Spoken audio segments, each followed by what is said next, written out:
Joe Rogan Podcast. Check it out. The Joe Rogan Experience. Train by day, Joe Rogan Podcast by night, all day. Mr. Sandhagen, how are you? I'm good. How you You're doing? on top of the world right now, dude.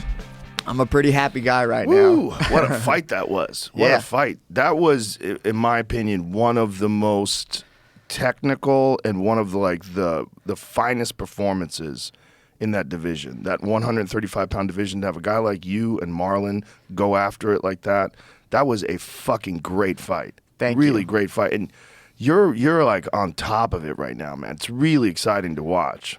Yeah, I'm getting pretty good, you know? Yeah, for real. Like, I've really been just plugging up some holes, like figuring some stuff out. I feel like I'm at the part in the martial arts journey where I've gotten really good at being a really good learner. Like, I can learn super fast and super efficiently now.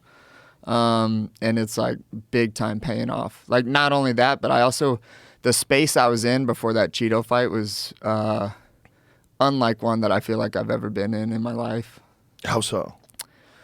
You know, have you read like a decent amount of sports psych books? Yes. Where they'll sometimes talk about how you're almost having this out of body experience where you're almost like floating above the court or the field or whatever.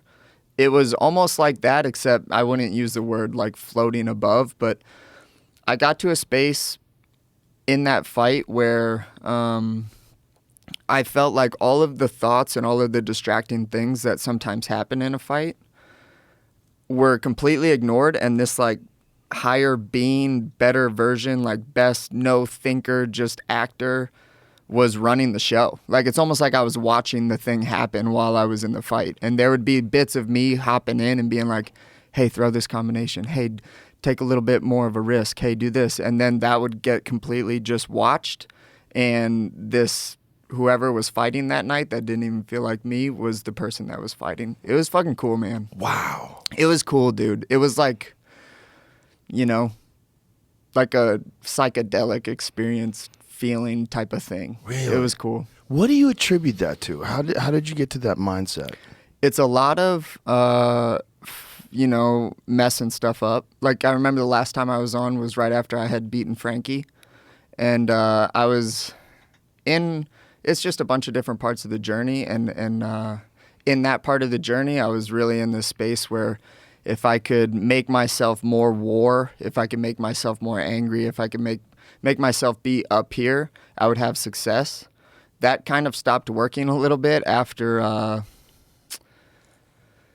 like around the TJ fight, and then kind of during the Jan fight, and then definitely I tried to be that guy against Song, and it was like too much of a distracting feeling, where now my mindset's going into the last fight, because it was such like a distracting feeling, just feeling like I have to get myself to a point of anger or upness before a fight where it just became distracting, where it was helpful before, it became distracting in that Song fight.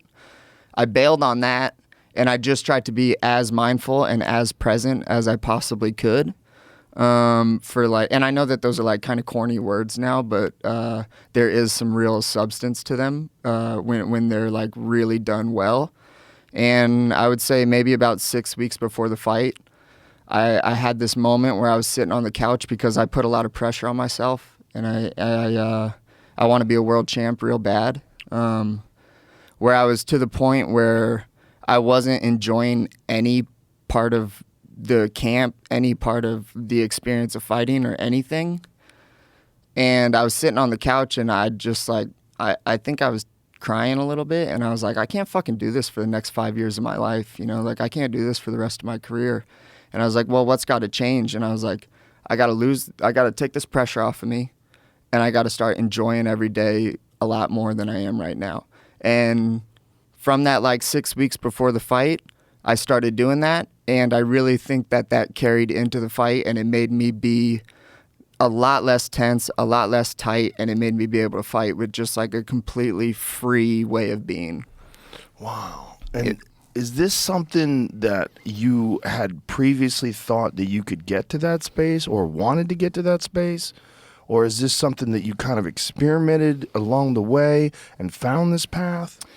I'm a self-learner, and I think that I think that there's ways of being in life that like you just kind of have to be at certain times. Like when you're a young kid, like you have to be like going and hitting it hard. Like you have to remember all of the hundreds of thousands of people on the other half of the world that are trying to accomplish the same goal as you. And you have to be a little bit, in my opinion, you have to be a little bit on the neurotic side of like, am I doing every single thing correct? Am I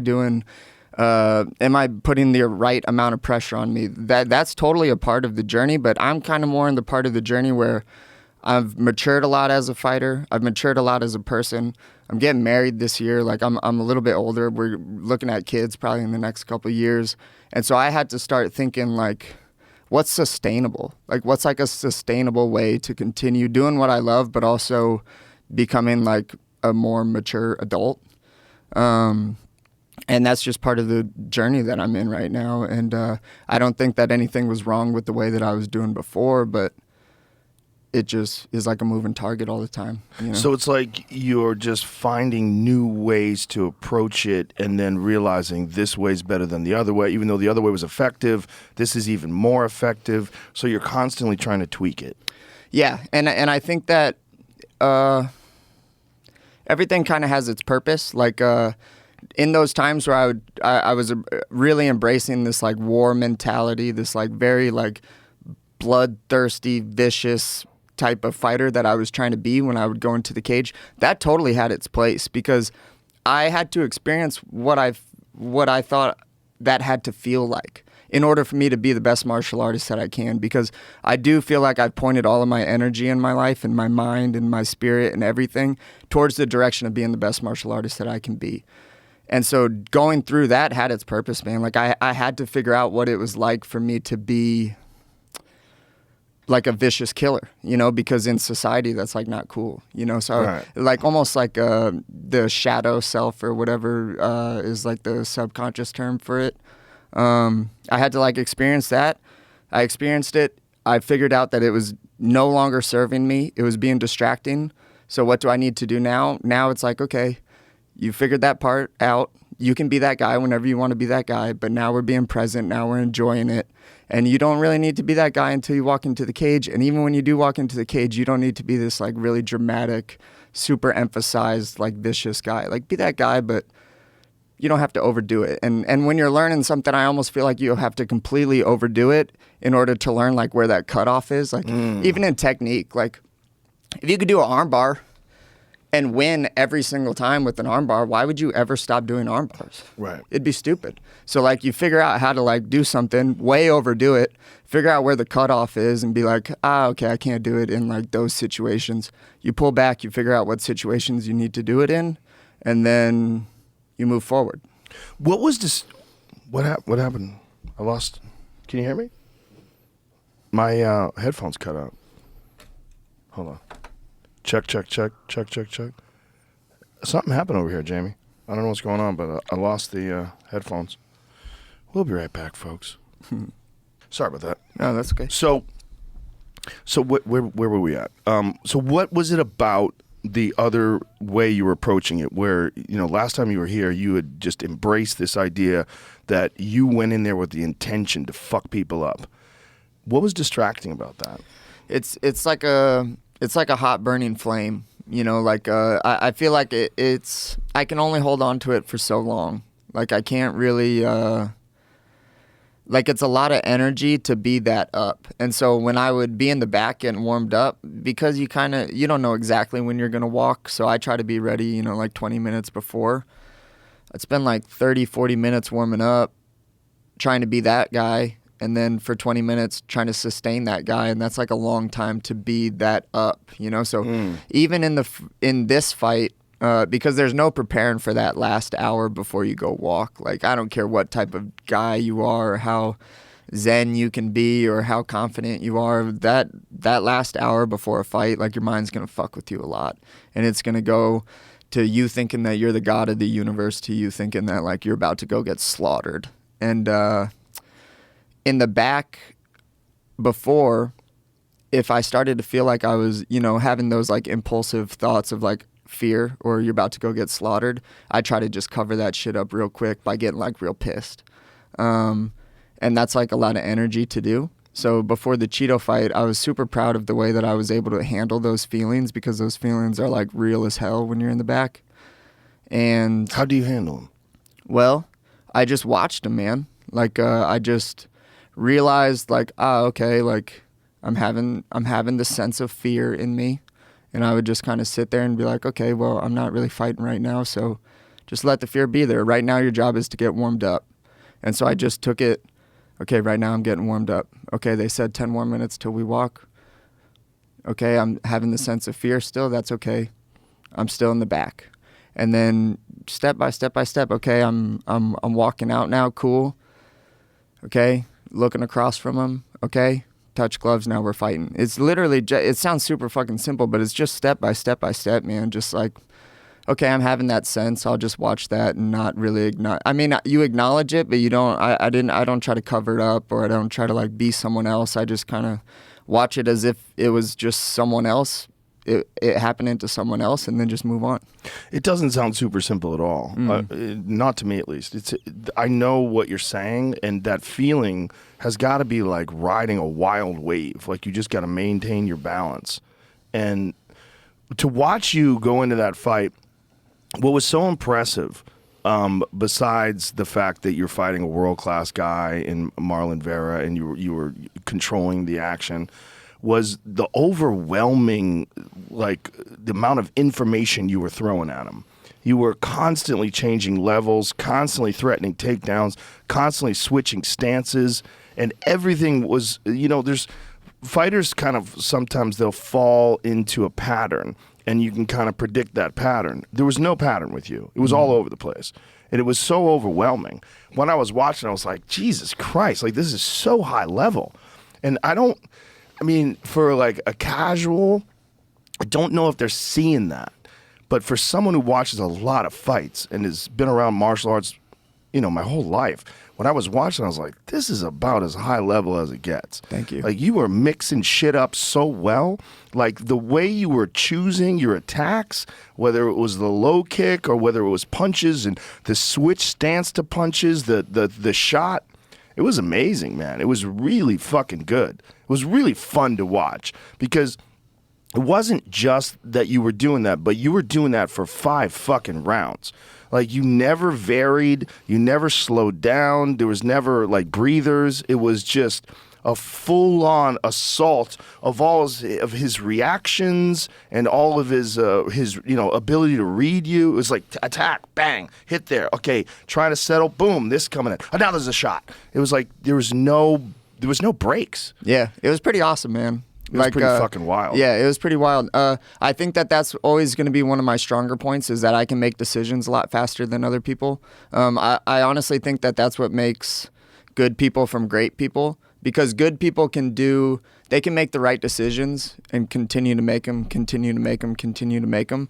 But at some point, the person that's better at doing those things is going to surpass that person eventually. It might not happen early. It could take some time. And against some of the best guys in the world, it's going to take some time. But eventually, your processing speed will outpower theirs. And I think that I do that really, really well.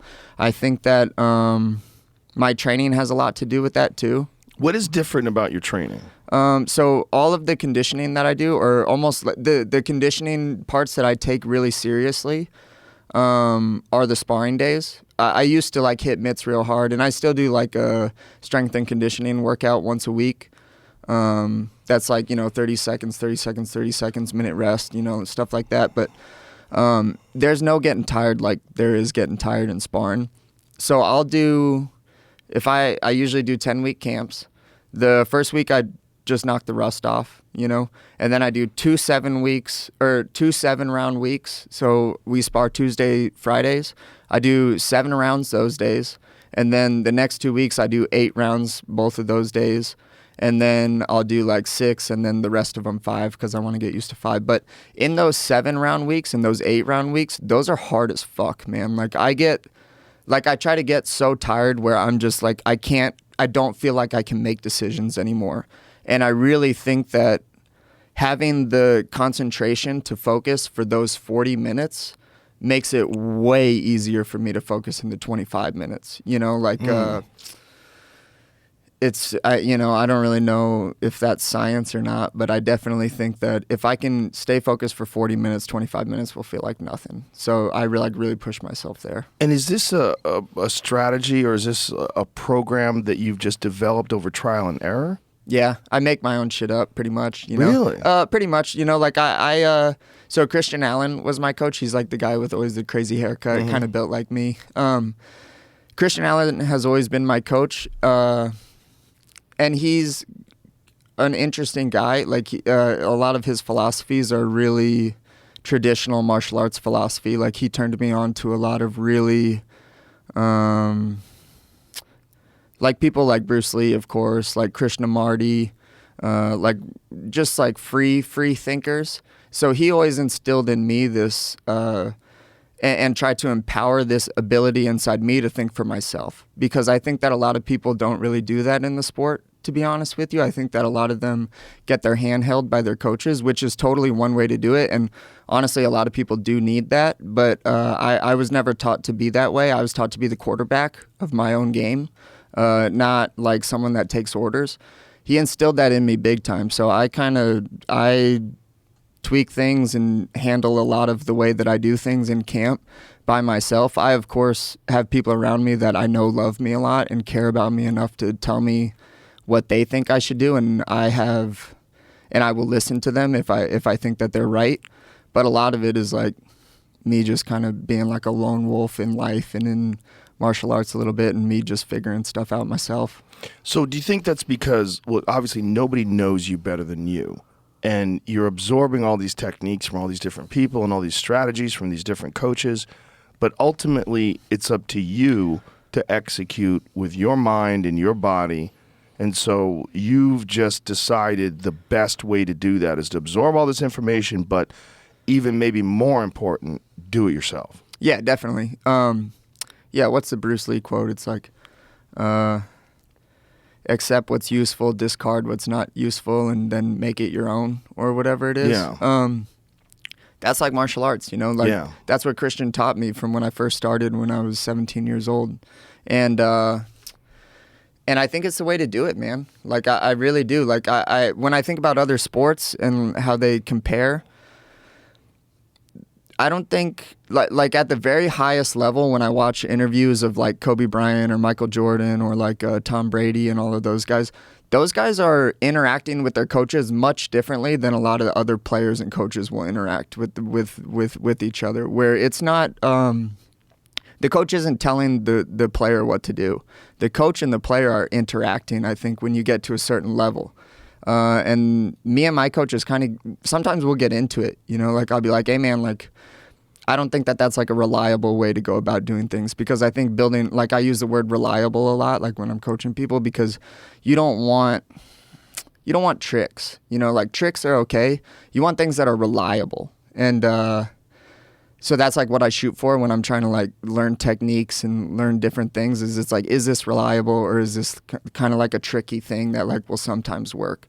And I always shoot for reliable.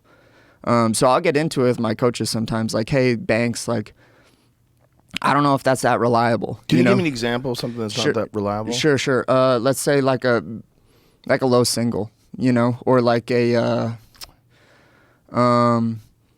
I think honestly it happens a lot more in striking, because I think that because people really don't understand the inner workings of how striking works, people want to use tricks, and tricks will work a lot until you get someone that like catches onto your shit. So like I think like, let's say just for example in striking, like any combination really, like that's kind of more, it's not a trick, but it's a set thing where things have to go really right in order for it to work 100% of the time.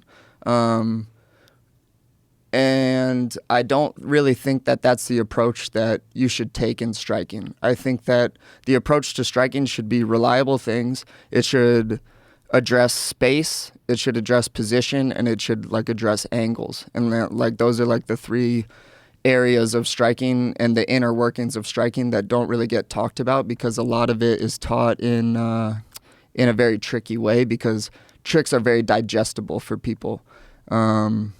where the inner workings of things are very like conceptual and hard to understand. What do you think when you say that most people don't understand striking? Like, what do you mean by that? Okay, so I think that there's things that are happening in striking matches that are, like I said, not very digestible. So like I said, so there's space, there's position, and then there's your advantages. Space is like, and I hear people talk about like rhythm all the time, you know. Rhythm is just closing space, going away from space, closing space, going away from space. Space is key because striking happens with your eyes. Striking is like, we're playing this game like, hey, hit my hand, and I'm moving it around. You know, that's like why switching stances works so well, and we can get into that in a little bit. But space is your reaction time because striking happens with your eyes. Instead of grappling, like if someone's leaning into me, I have like the proprioception to feel they're leaning into me, let me move like this. It doesn't happen with your eyes. In striking, it happens with your eyes. I see your punches coming, I know to block. So the more space I have and the better I can maintain and control space or manipulate space by closing it quickly or using it at the same time you close, I close, where I could be twice as fast, the more success I'm going to have. So for example, like, I just don't think that people are understanding space in a way where it's like, it is your like reaction time. So if you get closer to, like if you're standing over there and I'm standing here, it's not scary if you throw a punch at me because I have plenty of time to react to that punch. Where if me and you are standing right next to each other, that's like super scary no matter who you are, you know?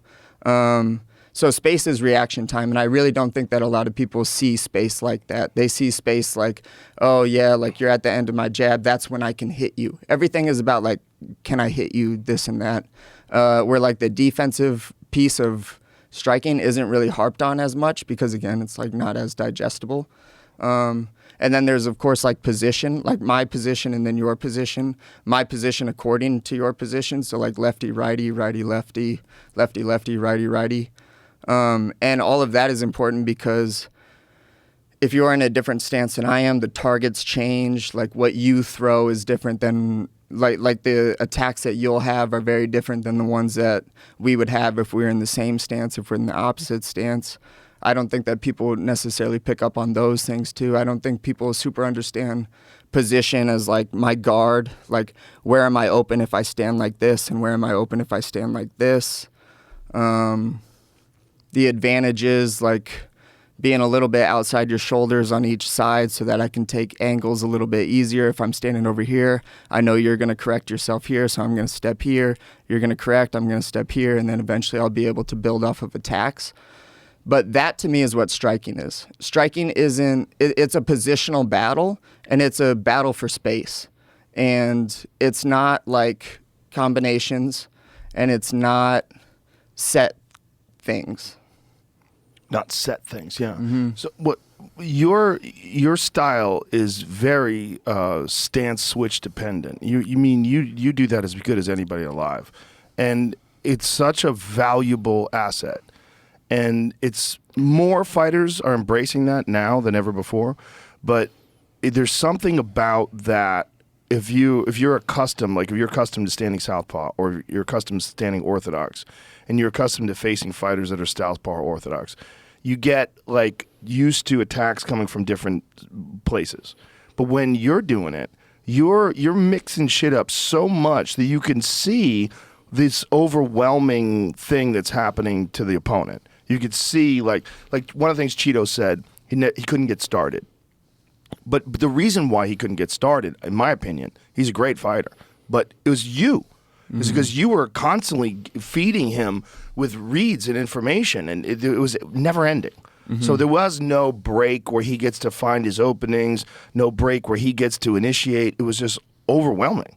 Yeah, super overwhelming. That's what that can do because, like I said, you read it with your eyes. So if I'm switching my stance all the time, the target is changing all the time. Like if you're in a righty stance and I'm in a righty stance also, the targets are different. Like your right kick is going to land on the outside of my leg. If I switch lefty, it's going to kick to the inside of my leg. I know that you know this, but if I'm constantly switching those targets all the time, it makes for a hell of a hell of a time for you, you know? And I started switching really, really early. I used to really like watching Nonito Donaire, the boxer. Like, Yeah. And he kind of switches a lot. Like a lot of his steps are switches. I used to love watching Nonito Donaire. I thought it was super creative. And like switching stances now at this point, I think in martial arts is almost like a non-negotiable. Like Right. you have to be able to do it.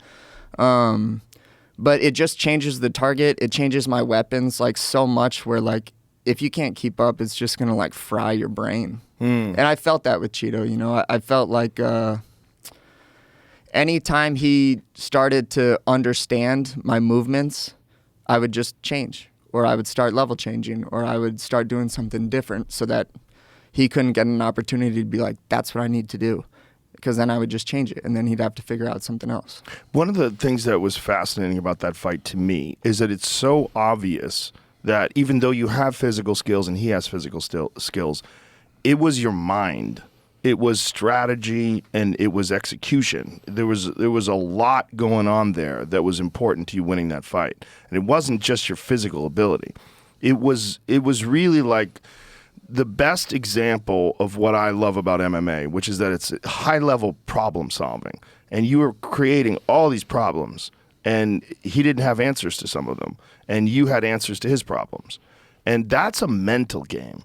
And that's, to me, what's so fascinating about fighting. And for that people don't understand from the outside that are just casual fans, is like this is a complex interaction between two people that move very fast. And any error that you make one way or another, running into a right hand, running into a knee, running into this, and you're really good at setting people up for that. Like the Frankie fight's a great example of that. That, to me, is what's exciting about MMA.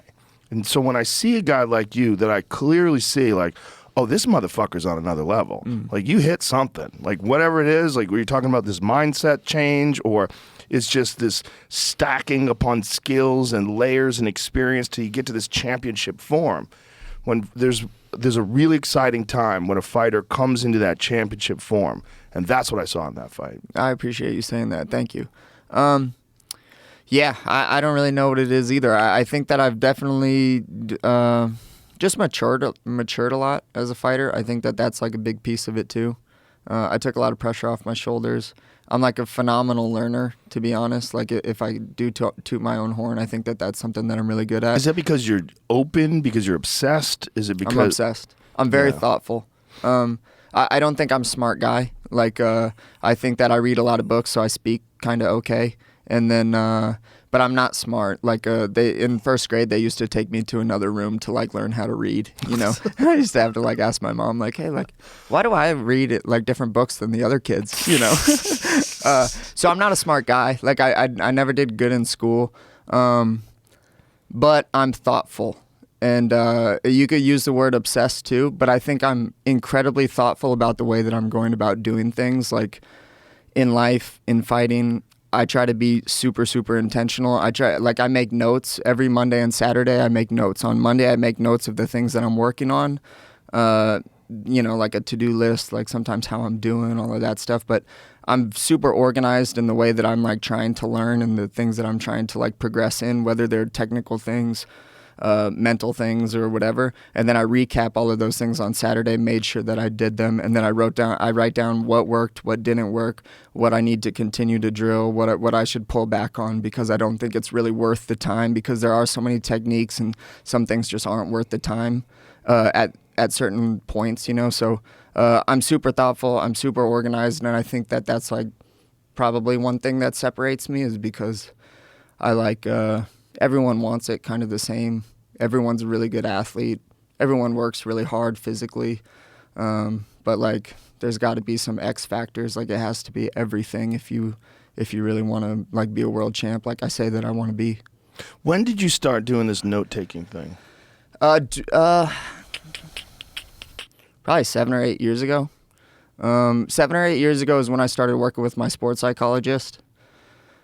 He kind of turned me on to it. I also used to train a lot with Dwayne too, and Dwayne would like always be writing stuff down. Dwayne Ludwig, he's obsessed. Yeah, Dwayne's super obsessed too. That guy's an amazing coach. Yeah. He really is. It's when you look at his system, when he's got his Bang Muay Thai system, and he brought out his notebook and he showed me, I was like, Jesus Christ, who the fuck does this? Yeah. When you look at all of his combinations and what sets what up and the way he has it, like, I was very impressed with that. That's like the thoughtfulness that I'm talking about. Yeah. You know, like that's like just a different level of caring, and like a different way of showing that you care is just like I do that too. You know, like I write down like how striking works. I'm hopefully going to be filming some instructionals pretty soon. So I've really been like spending hours and hours and hours writing down like how I think striking actually works outside of the way that it's being taught now. So when you are in the process of a camp, when you set out a camp and you're doing this 10-week program, do you have everything planned out, like from the moment the camp starts? More or less. And is it mostly you that's planning everything out? Yes. Really? Yeah. That's like me being the quarterback. You know, like I take full responsibility for everything that I do in life. You know, like if I'm not getting takedowns, it's not my wrestling coach's fault. It's my own fault because I know I'm being taught correct things. I've surrounded myself with good people that are teaching me the right things, so I don't ever worry about like not being taught the right things.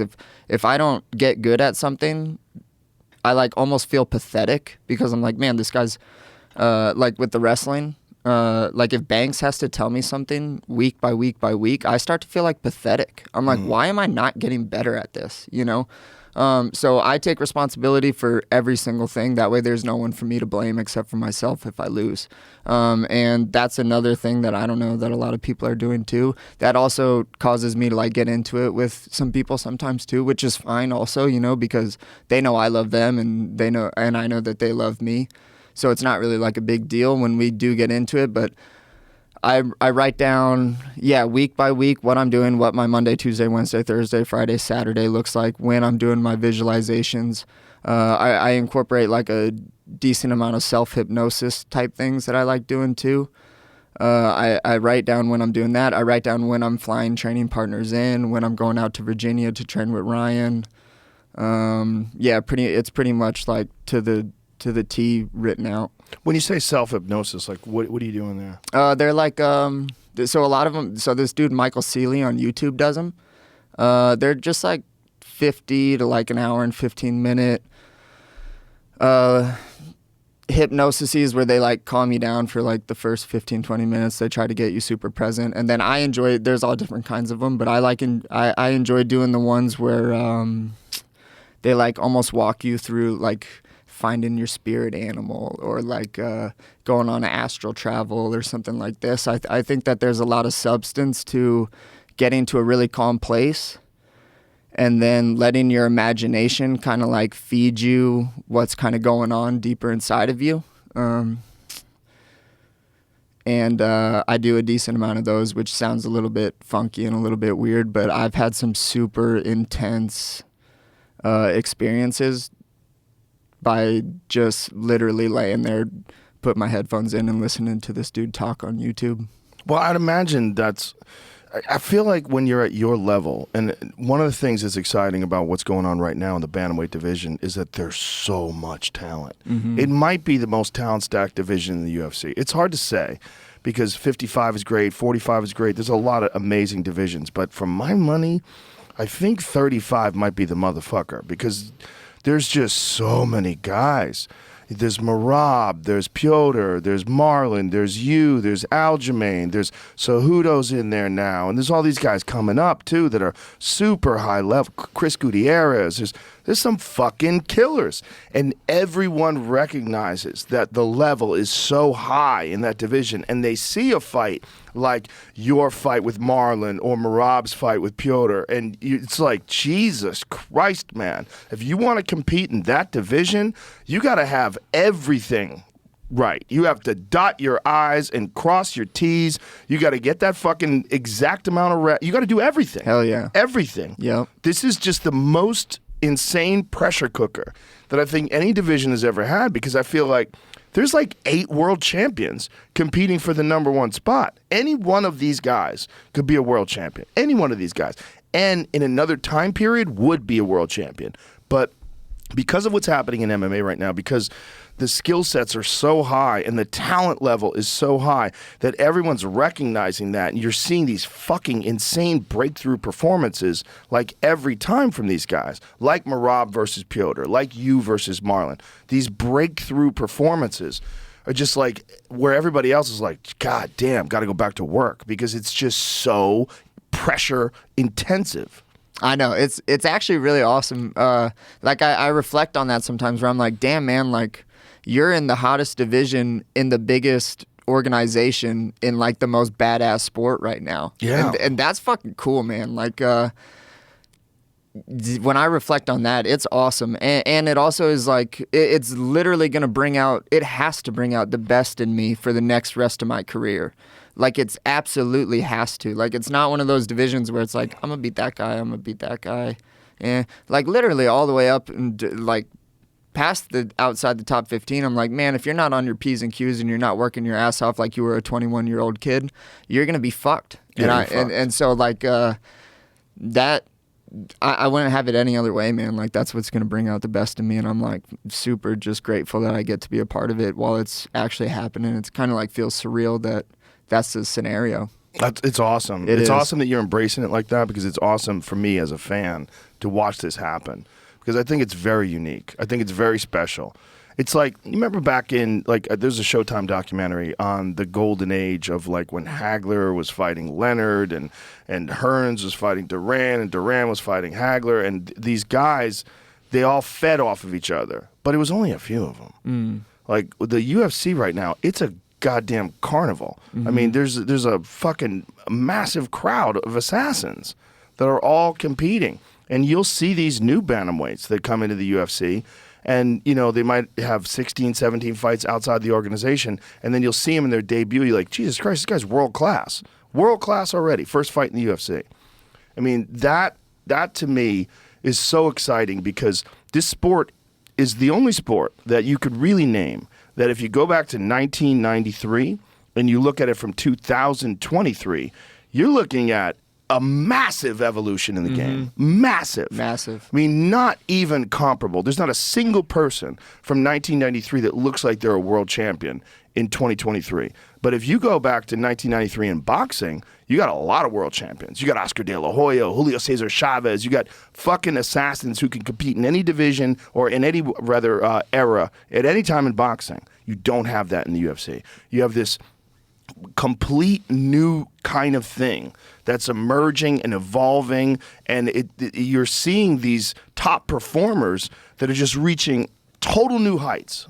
Yeah, it's cool. It's like it's in like that period of like history where so I'm sure that all the sports went through this, but like wrestling is pretty standard. You know, like there's certain things that work really, really well. And of course, like people go outside the box sometimes, but there's like a proven system of like what works, where I feel like in MMA, we're not at that point yet. You know, like we're kind of like, we're all in this like discovery, like who's going to figure out how to make this thing work the best. You know, like that's almost what I feel like the race is right now. Yeah. Where the race is like I said, man, everyone works hard. Everyone's pretty athletic, you know, like everyone kind of has like their little quirks and like the ways that they do things or whatever. But who's going to figure out how to be like the best system of MMA? Because every other sport I feel like has done that. That's like why most soccer games look like all the other soccer games. Yeah. But in fighting, not all the fights look like the same fights. And I think that that's just because it's in this like realm of just full-blown creativity, which is because we're just trying to figure out like who's gonna get the best system first, you know? Yeah. It's pretty fun. It really is fun. It's so fun to watch. And I think that's really important what you just said, is creativity, because that's a big part of this overwhelming style that you have, is that it's creative, is that you're doing things that are unexpected but standard.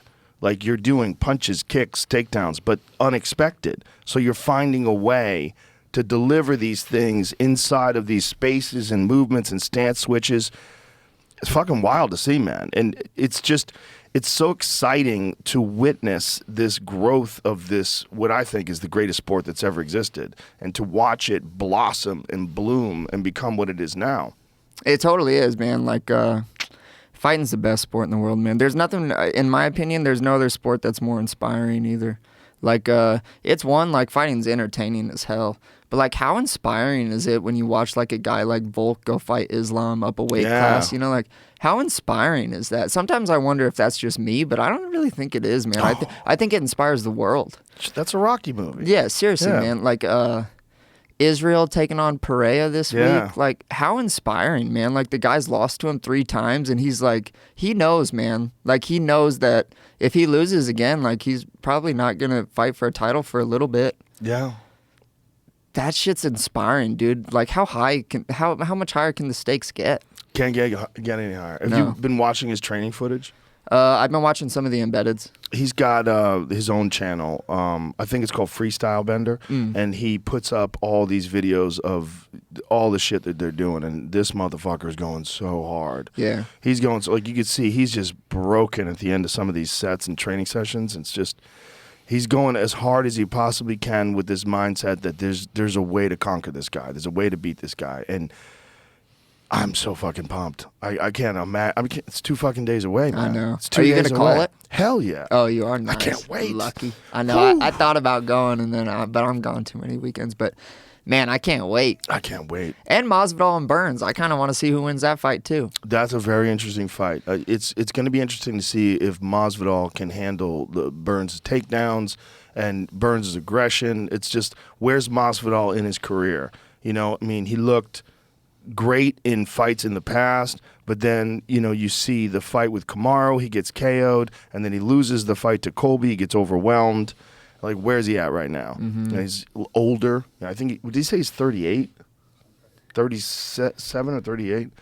You know, at a certain point in time, you can't do it anymore the same way. That's what he was saying too, right? He was saying if he loses, this will probably be his last one. Yeah. Dude, did you used to watch all of those videos of, like, the street fights before kind of... Dude, that when I was thinking, because I get asked, you know, sometimes, like, hey, how'd you get into MMA? I don't ever have, like, an interesting story, you know? I'm like, well, I used to watch Kimbo knock people's eyeballs out in backyards. Remember that video, dude? Yes. Holy shit, that was crazy. Yeah, that was crazy. They were, like, fighting near a satellite dish. There's all sorts of stuff in the backyard. They're going to move around things. Seriously.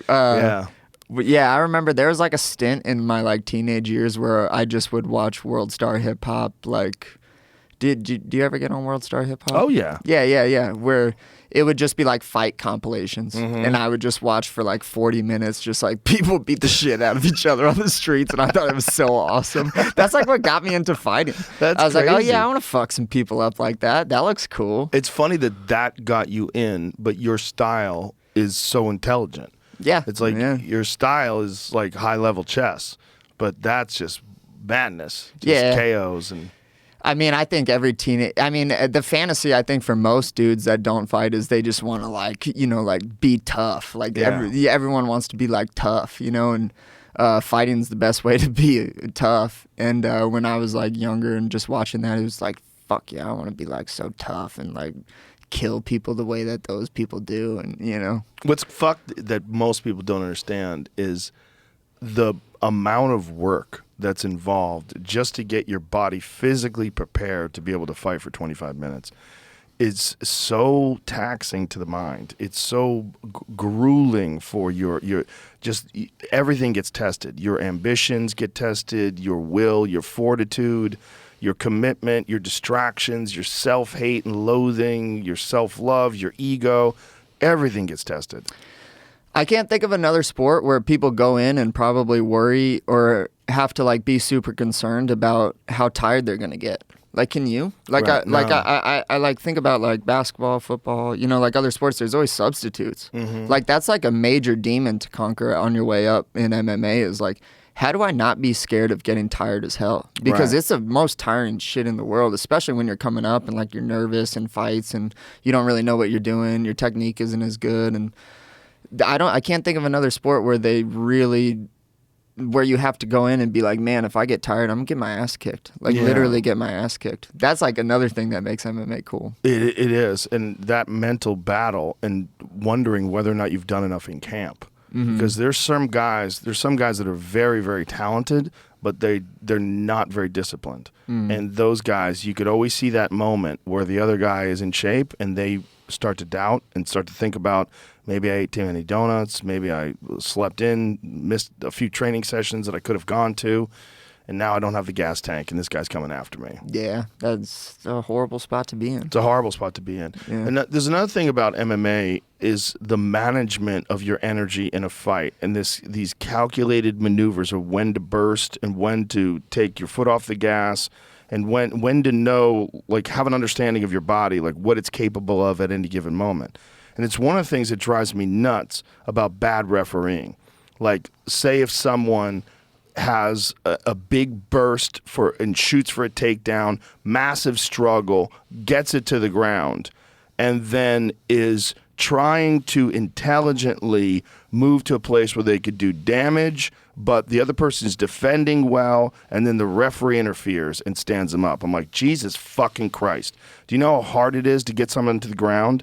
And if that person is having a hard time on the bottom, they should probably get up, figure out how to get up. But for you to just, the boos of the casuals, and you're like, come on, stand them up, and you just interfere in a fight, it drives me nuts. I can't, I don't really think that they fully understand what it's like from like a fighter's point of view to be like, finally, I got this motherfucker down. Right. And then like, to have him stand back up and then you got to do the shit again. Yeah, and on top of that, maybe, you empty the gas tank a little bit doing that, and this guy's fresh, and then you get kicked. Yeah. And then now your leg's compromised. Now you're switching stances. Now you're trying to relax, but now this guy's turning it on. Now you have to eat up the gas that you were trying to conserve, and now you're moving. It's unnatural. It's like there was an unnatural intervention in the exchange, and that was a referee. I know. I always think about like how, because everyone talks about the judging and all that. I always wonder how that could actually be like,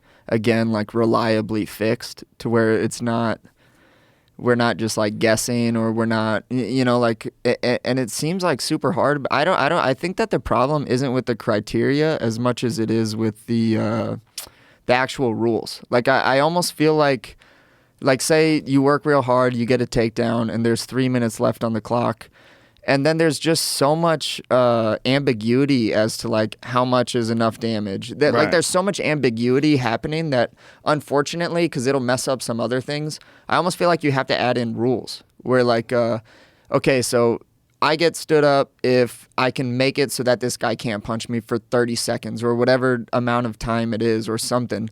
But I almost feel like those types of problems only will get solved by rules. They won't get solved by this like ambiguity where like the ref can kind of make whatever decision, and each ref is different and each crowd is different, and they're just making a bunch of decisions. So I think that someone, not me, should sit down and really think about, making it really clear and really straightforward about like the rules so that that kind of stuff doesn't happen anymore. Yeah, I think in that sense that it is too subjective. It's too subjective, and too many referees have different ideas of what's acceptable. And also, you can see referees reacting to the crowd.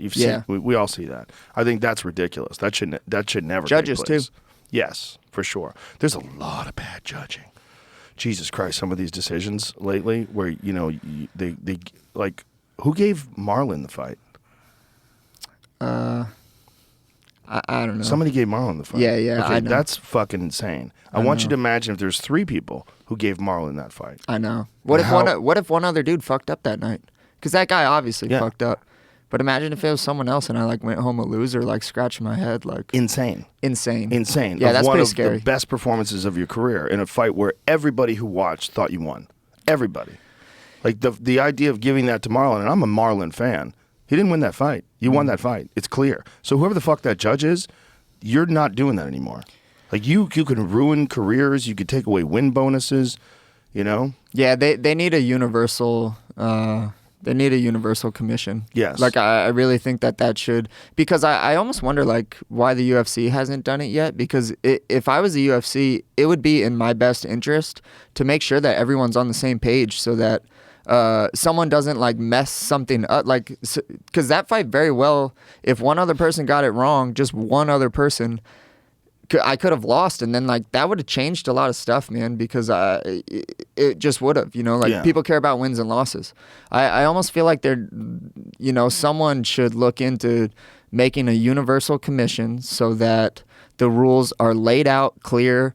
We have 10 judges that we use at this time. The judges are completely 100% on the same page about what's winning, what's not winning. That way all of the fighters know that, because right now it's just commissions from different states just deciding on whatever rules they want to do. And I really think that like step one is universal commission. I think there's another step that needs to be taken, and that's an abandonment of the 10-point must system. I think that system is not our system. That system is a system that's applicable to boxing, and it works great with boxing.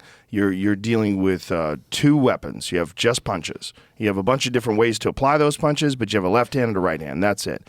There's so many more things going on in MMA.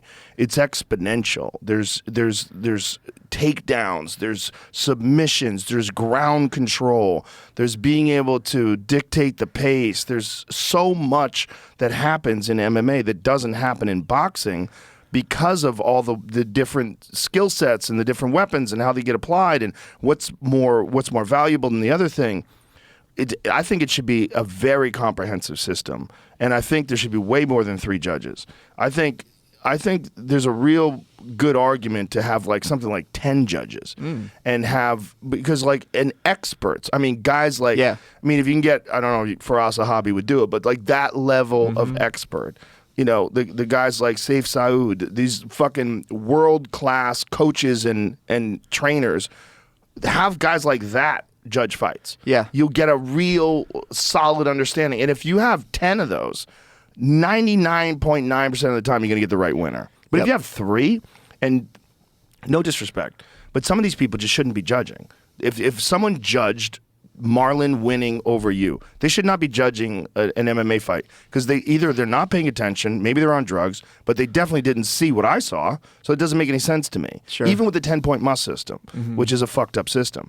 But if we had a system that tallied like all the different takedown attempts, all of the different strikes, and it was a point system. So instead of like 10-9, you're dealing with like 162 versus 120. The next round like 195 versus 170. And you look at it in that way, where you could tally it up at the end. Sure. And look at it. I also think there's something that Pride had that we really should take into consideration, that you judge the fight as a whole, and that the last parts of the fight are probably the most important parts.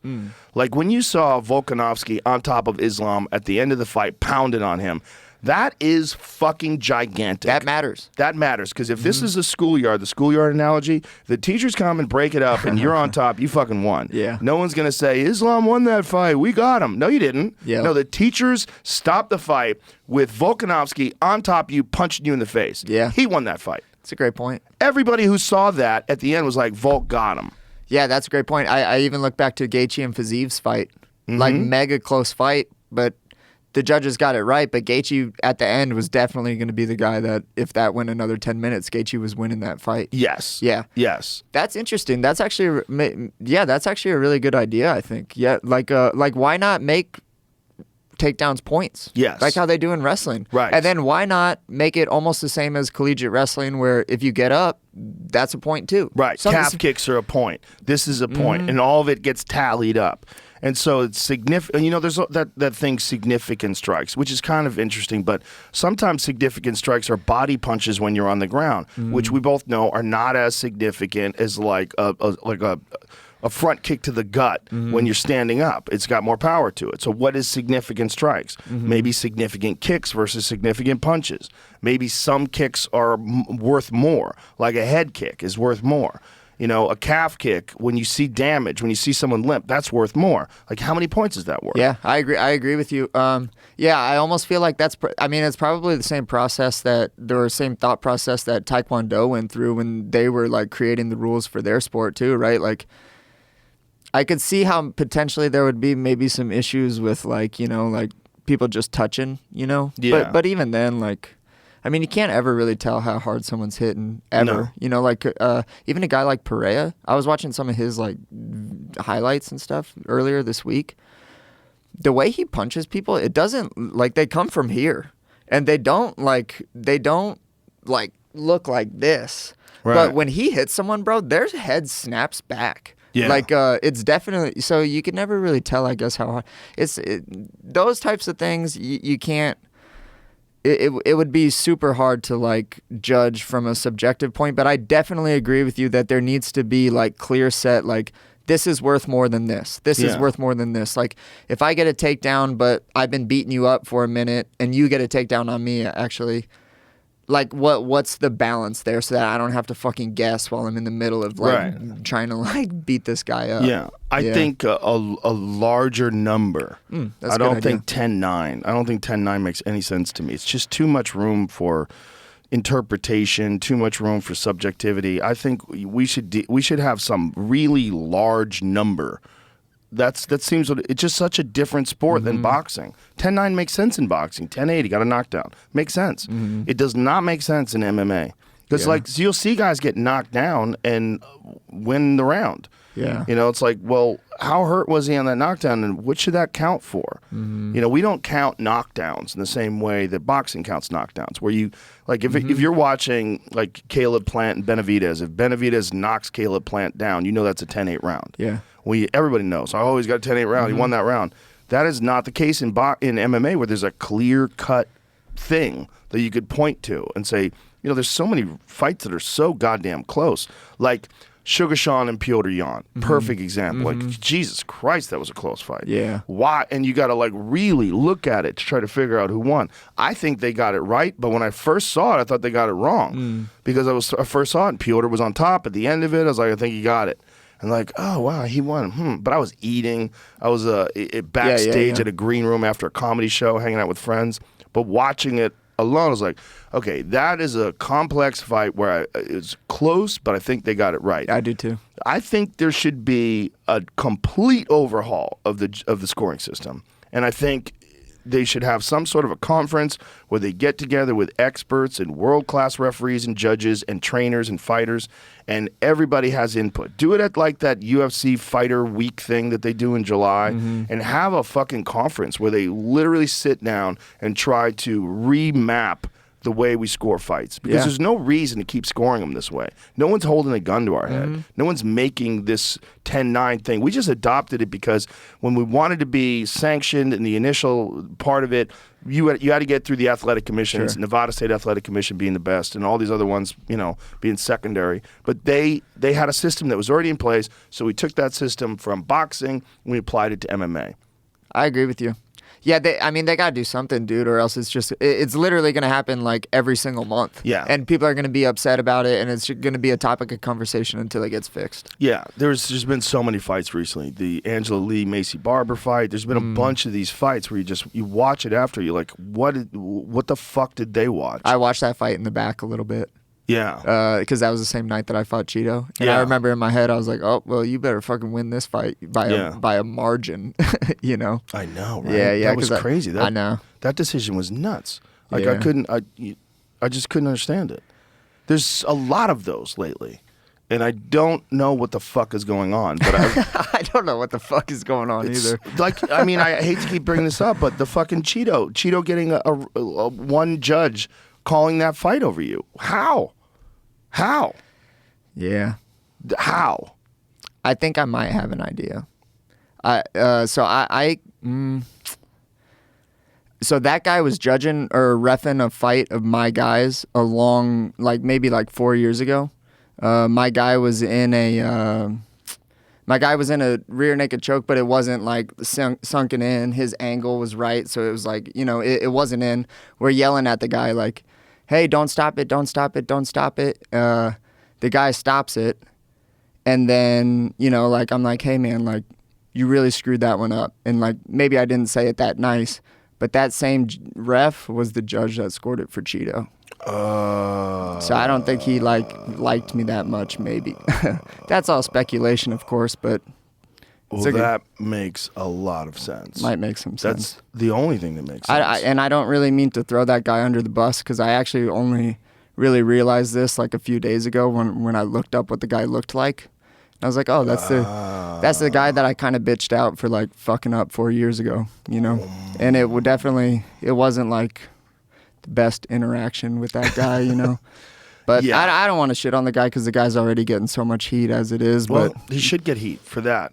might have something to do with it. That might have something to do with it. And that's the unfortunate aspect of subjectivity, of people having their own opinions about things and going into a fight, judging a fight in a biased way. Yeah. Yeah, it's not good. I also think, there's have you seen Verdict MMA? That's it's an app and people score from home. Oh, I have seen that. Yeah. I'm not sure how it works, but they seem to get it right most of the time. That would be funny if we just had the fans vote. It'd No, be like well- some gladiator shit. I'm not saying we should, but that would be kind of funny. Problem is when Connor fights, the fucking Irish people would hack the servers. Yeah, and, totally. it's It would like- just be about whose country has the most population. Yes, and who's the most popular person? Because if you have casuals that don't really truly understand what's going on, they're judging it. I don't know if that's the best idea. But maybe if you have someone who's verified, like you got these guys that are either former fighters or like hardcore fans, practitioners, people who really understand martial arts, trainers. And maybe you get verified, just like you get verified on Twitter for being Cory Sandhagen. Maybe you get verified as being a verified judge, and so you can participate. Yeah, some people would love that. It's not a bad idea. Yeah. At least we should have a secondary score Something. that doesn't count. Like we could say, how do the people at home feel? How do the verified, either athletes or trainers, or how do these people who we say, this guy understands MMA, and he gets to vote, and there's like 5,000 of them, what do they think? Yeah. And then you look at like 99% think Cory won. Yeah. I mean, that's statistics, right? Yes. Like the larger population size that you have, the more right you're going to make it. Right, which is why you would never do like a drug test on 3 people. They don't do pharmaceutical tests on 3 people. So that's why when you have judges where there's 3 people judging a very important fight that easily could be for the number 1 contender position, how the fuck is that? How's that okay? That's not smart. It's not like judges are so fucking expensive that we can't afford 5 of them or 6 of them. Like Glory has 5. Do they? Yeah. Is Glory still around? Glory's still around. Oh, nice. Yeah. I mean, they're not around the United States, unfortunately. When they were doing like that fucking big tournament in L.A. and they were on television in the U.S. I really had high hopes that they I were did gonna. too. I was really hoping that they would do well because K1, like in the 90s and the 2000s, was the most fucking awesome thing in the entire world. The most fucking awesome It thing. was the most awesome thing. Like, I talk to some people now that I'm like 30 and a little bit older. Some people like don't know what it is. And I'm like, look that up on YouTube and watch every single K1 fight ever. It's the most awesome thing in the world. Just show them an Ernesto Hoost highlight reel. Seriously. Andy Sauer. Oh my God. Yeah, dude. Andy Hug. I mean, there's so many guys. Fucking Peter Ertz. Dude. Jerome LeBanner. I mean, they had some. Remy Bonjasky. They had some fucking fights, man. Dude. Whoa. You know what fight I was thinking of the other day is Shahid versus Sambitas. Remember that fight? Oh, yes. Dude, that fight has just like disappeared in history, but that was one of the most awesome, epic fights that's ever happened in history. Zambitas was a fucking animal. Yeah, he What was a awesome. Fight. He was awesome. What Yeah. was he Australian? I think so, right? He was Greek. Was he from Australia? Oh yeah. You might be right. There it is. Dude, this is the most. Oh man. Yeah, he's Greek. This fight was fucking bananas. Dude, this These fight guys was got awesome. in each other's face from the moment the fight started. I mean, they just fucking went to war. Look at Dude, this. I'm so glad that I got to bring this up for people Yeah. where they'll like, watch this shit because this is the most awesome fight in the entire The most world. awesome fight. Yeah. Yeah, if I was running the UFC, and clearly I'm not, but if I was, I would not be interested in slap fighting. I'd be interested in this. Yeah. This would be. Oh, yeah, say, totally. Why, if you guys want to do something else Yep. that's going to be big, how about have pro kickboxing? Yep. Because everybody loves high level kickboxing. Dude in the small gloves Yes. like won. Right, and or you could do it in these gloves, but yeah, small gloves is fine. These gloves are way better than the Glory ones too. Like the Glory ones look bulky and like they like guard the face too much. These look like these are like so Dwayne let me put a pair of these on. Are these 10s or 8s? Dude, they might be 8s, but dude, it like literally just covers what it needs to cover. They're essentially they feel like MMA gloves. Except without the fingers. 8's the right number. 8's the right number. It's so crazy that like heavyweights are using 4s in MMA, right? But 8 ounces, that is crazy. That seems like the right number specifically for these guys. But there's a lot of these guys out there in the world. Like Cedric Doumbé just got signed for the UFC. Oh yeah, I saw that. That's cool. They almost had him signed a while back, which is it sucks because he lost like 2 years of his prime, where he for some reason it didn't work out and he didn't get in. But now, finally, that guy is in MMA, and you're going to get to see just elite, world-class striking. That's awesome. And fucking conditioning. That guy came to my gym. He did my podcast, and he came to my gym in L.A., and they wanted to use the gym. And so while, after the podcast session, he did a training session. So I got to watch the whole thing. They do some wild strength and conditioning shit. Oh, really? So much strength and conditioning. It's all sprints on the treadmill, that self-powering treadmill, and then run back over to the bag, and it's and it's time, go. And then he's doing another thing. He's doing plyo. He's doing all these different things. But it's this, but that's why that guy's got this insane gas tank. When you watch Cedric Doumbé fight, one of the things he does, he melts people. He just keeps that. He's got crazy power, super intelligent, very creative inside there, but also just melts people with that pace.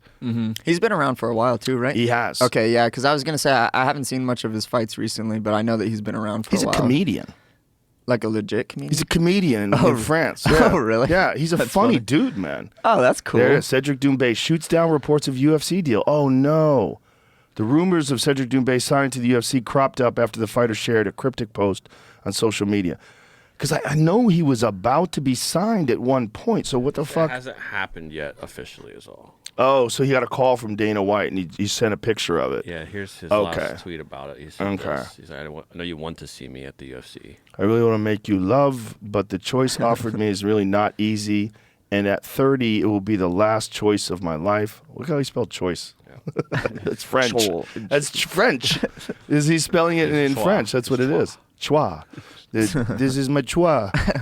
Fuck, man. I hope they figure that out. Because when you get guys like Pereira or get guys like Cedric Doumbé, you get to see elite striking. Yeah. And it's also you get to see this problem. Like with Pereira, you saw it with the Adesanya fight. Doesn't really know what to do when guys are wrestling him. And that was a big problem when Izzy got his back and he couldn't get out of that. It's like, wow, he was very sluggish on the ground. There's like a marked difference between the fluidity and the efficiency that he has on his feet. And then when Adesanya got him on the ground, you could say like, whoa. Because he's going to have a problem with like the Robert Whitakers of the world or the Marvin Vittoris, these big fucks that know how to wrestle. Yeah, there's. I think grappling is super interesting, or at least from like the way that I've kind of learned things. And wrestling is because it's so proprioceptive that like you literally, I don't feel like can get good at it until you clock all of those hours. Like that's like a really cool thing about, I mean, everything comes more natural to people, of course. Like striking came really natural to me, but I started everything at the same time. But jiu-jitsu was so proprioceptive that it wasn't natural for me. Like I grew up playing basketball. Like everything is hand-eye coordination, moving your body. But like wrestling and grappling, it's like it's almost like when you learn a different language, and you always have that accent. You know what I mean? Where it's like, oh, that guy didn't grow up doing that, because I can see by the way that he just does like really small nuancy things, and you can't get rid of it unless you just like clock hours and hours and hours of it. Like I feel like striking's that way too, though, don't you? Yeah, I think for some people, and that's why I said maybe it's because just the way that, like I just naturally picked up striking really easy too. But I think for bulky guys. Striking becomes a real problem. Yeah, because moving's a big deal. Yeah, and it's also like guys who are used to grappling, they're used to moving their body in a very specific way, and then all of a sudden they got a snap, an explosion. Yeah. It's like a different thing. Yeah. And a lot of them, like the big bulky guys, have a really hard time picking up fluid striking. Yeah, definitely. But if you see a guy like Floyd Mayweather or something who started when he was a little kid, my God, it's like a part of his, it's like blinking. It's just like completely natural movement. Yeah. I mean, yeah, because when I think about because I do think I've made some giant leaps in my wrestling game recently. The reason I think it's happened is because Banks and I will just like hand fight and pummel for like 20, 30 minutes straight on a lot of days, like Wednesdays and Saturdays. We'll just do that because I really feel like I don't understand things until I can actually just like clock them hours and hours and hours. Because it can be the difference of, oh, my shoulder's here or my shoulder's here. Like on someone's chest that like stops them from running me over. Right. And like those things you just don't learn unless you just like clock the hours and hours and hours. Another thing that makes like MMA just so awesome and fascinating too is just there's things that you just can't skip without just clocking hours and hours and hours There's of it. no shortcuts. No. Especially at the elite level. It's No. like you can't because everyone's talented. Everyone's motivated. Everyone's driven. Everyone's successful. Everyone has experience. Yeah. It's just like, what a pressure cooker. Seriously. Whew. It's good though, man, because like I said, like I don't really have any other hobbies. Like I don't enjoy doing other things. So like I'm like super capable of just like clocking hours and hours and hours because I don't like do other shit in life. That's good that you don't do other shit because you wouldn't have time for it. Yeah. It's really it's the question with a lot of elite athletes in MMA is like, how long can you maintain that intensity? Yeah. Because it is a grind. It's a grind. Yeah. I'm in a nice place though because I kind of after that Jan fight, I took a year, got better. Was able to rest like my nervous system, you know, like when you're like wanting to fight over and over and over again, I feel like your nervous system never really gets to chill because it's like, all right, it's like thinking a couple months ahead, you know? Yeah. But my nervous system feels good right now. Like it's excited to think a couple months ahead now. That's great. Yeah. So the Jan fight you took on short notice, like how much time did you have? 5 weeks. 5 weeks? Yeah. So half time of what you prefer. And what did you get out of that fight? I was super happy with the way that I did those 5 weeks. I was really happy about that. That was the first time that I had actually gotten rocked to the point where like my like body wasn't listening to me. So that was super interesting. What did you get hit with? Fucking like a spinning back fist left hook. It was a pretty badass attack, but it happened in the last minute in the third round, and I feel like I was fighting fucking awesome. Round 1, round 2, 4 minutes into round 3, got rocked, stood up, was like, okay, went back to the corner. I don't really remember what happened in between the corner because I was so like, oh shit, like I just got rocked. And for the first time ever in the fourth round, my eyes weren't, or my legs weren't listening to what my eyes were seeing. So like, I felt like I would see punches coming and my body just wouldn't get the fuck out of the way, which was crazy. So I got my ass whooped in the fourth. And then when I went after the fourth, before the fifth, I remember taking this like deep breath and being like, oh, okay, like now I'm back to being myself. But then in the fifth, I kind of had to fight like a little bit compromised because I was like, well, fuck, if I get hit like that again, that could be like lights out, you know? But that actually helped me a lot in the Song fight because in the Song fight, I got rocked pretty early too. Like just got like really excited, like wanted to like crack him with the right hand when I saw an opening. And that motherfucker Song is fast, dude. Like, I had never fought someone that I think was that athletic and that fast in my life. So I threw a right hand and Song like fucking chambered his shoulder and threw like a hard left hook as I was turning back in and it rocked me. And it didn't faze me anymore because I had been through it in the Jan fight. So even though the Jan fight, I of course was upset because I lost, like I took that away from it and I feel like it actually helped me win against Song big time because after I got rocked, I was like, I know that I'm okay. You know, which is like when it happens to you the first time, you're like, oh, fuck me. I'm like, am I going to get knocked out now? You know? Right. So it helped. But yeah, I was like more or less happy with how I did. Just got dropped, was compromised. I'll get at him again, you know. The Song fight was amazing because I got to watch that as a spectator. Cool. At the Apex. Cool. Which I fucking love. I love fights at the Apex. I think it's amazing. I hate them. Well, you don't hear the crowd.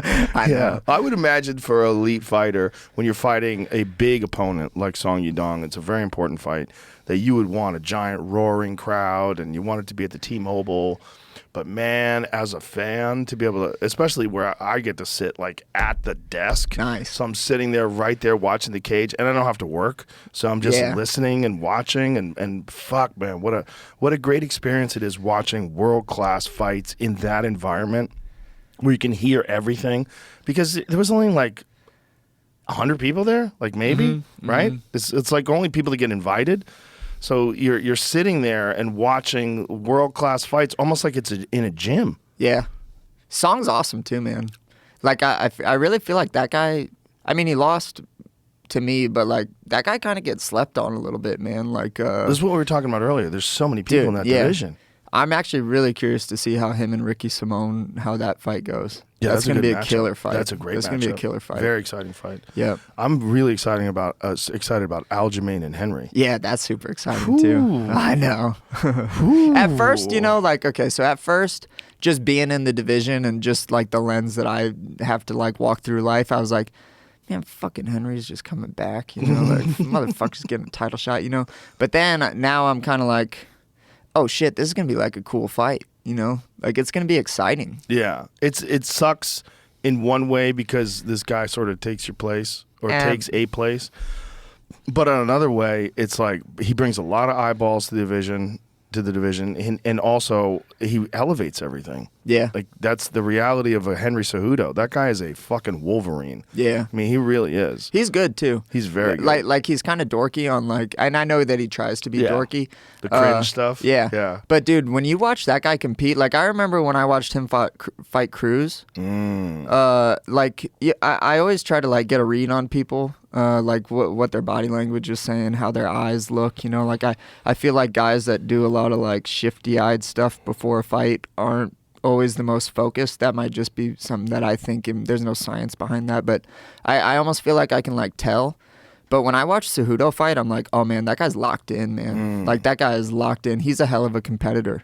Yeah, elite competitor. Won a gold medal at like 18. Yeah, gold medal in the Olympics, 2-division world champ in MMA. I mean, he's a fucking monster. And, I think one of his most impressive performances was Marlon Moraes. Yeah. Because Marlon had him fucked up in that first round. Marlon is probably one of the most talented guys that just can't be pushed past a certain level. When he gets pushed to a certain level, the wheels fall off.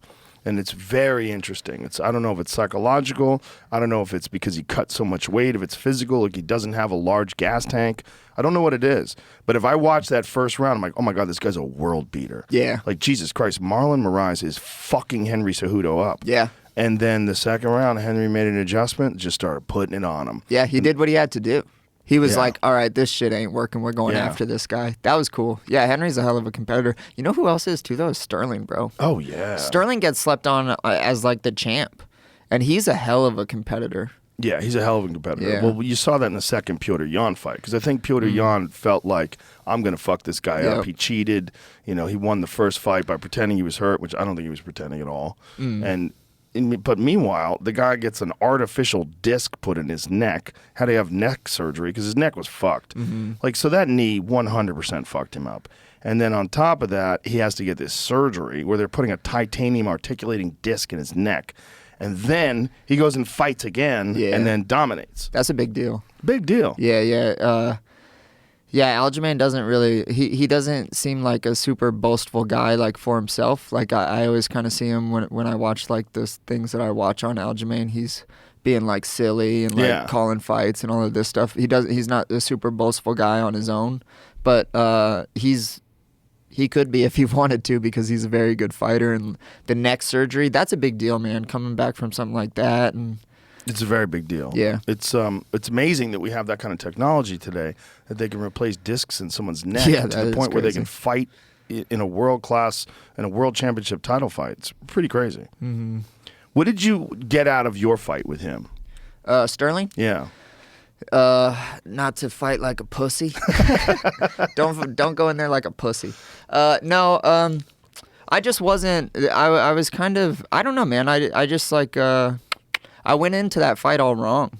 Like, I was just, like, way too calm, way too, like, I got this. Like, just being a douche, like a freaking, Like, like if one of my fighters was being like that, I'd be like, hey, man, you were kind of a douche, like you thought that you were just going to walk through that guy. Like, you didn't get up at all. Like, and part of it wasn't because I thought that I was like so much better than Aljamain. I think part of it was just probably just like a compensation inside me that was like somehow afraid to lose. So I was just trying to be like some type of character or whatever, but long story short, I wasn't up enough at all, and Aljamain was up here and I was like here, and here is not where you want to be for a fight. So it just made for like, I remember being in that fight and being like, is this fucking guy on my back right now? Like I was like, how the hell did he get there? Like, this isn't how this is supposed to be going. Just like dumb shit like that, like adolescent competitor type shit.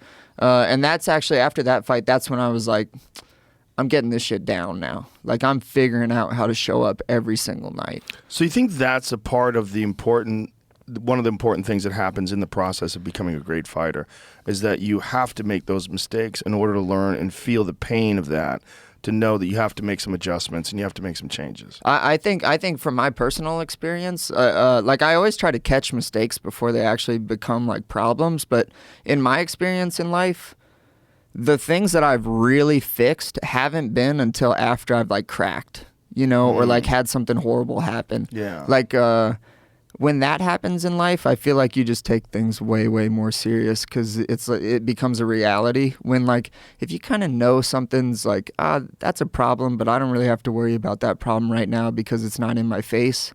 But you're always kind of like, that might be a problem one day, and then it actually becomes a problem, then you fix that shit, Like, actually, after that fight, I'll spend a lot of time just, in my car or whenever, just thinking to myself, I'd be like, is there anything that I'm doing right now that I will hate myself for if I lose this next fight? And like, what do I need to fix so that shit doesn't happen, And I'm like constantly always asking myself those types of questions where I'm just like, look, man, if, like, say you lost tomorrow, would you change anything right now? And like, I ask myself that like a lot. You said something the last time we were on the podcast that I actually put up a clip of the other day because it's such a profound thing. You said, I wish I could win every fight and feel like I lost. Yeah. Well, yeah.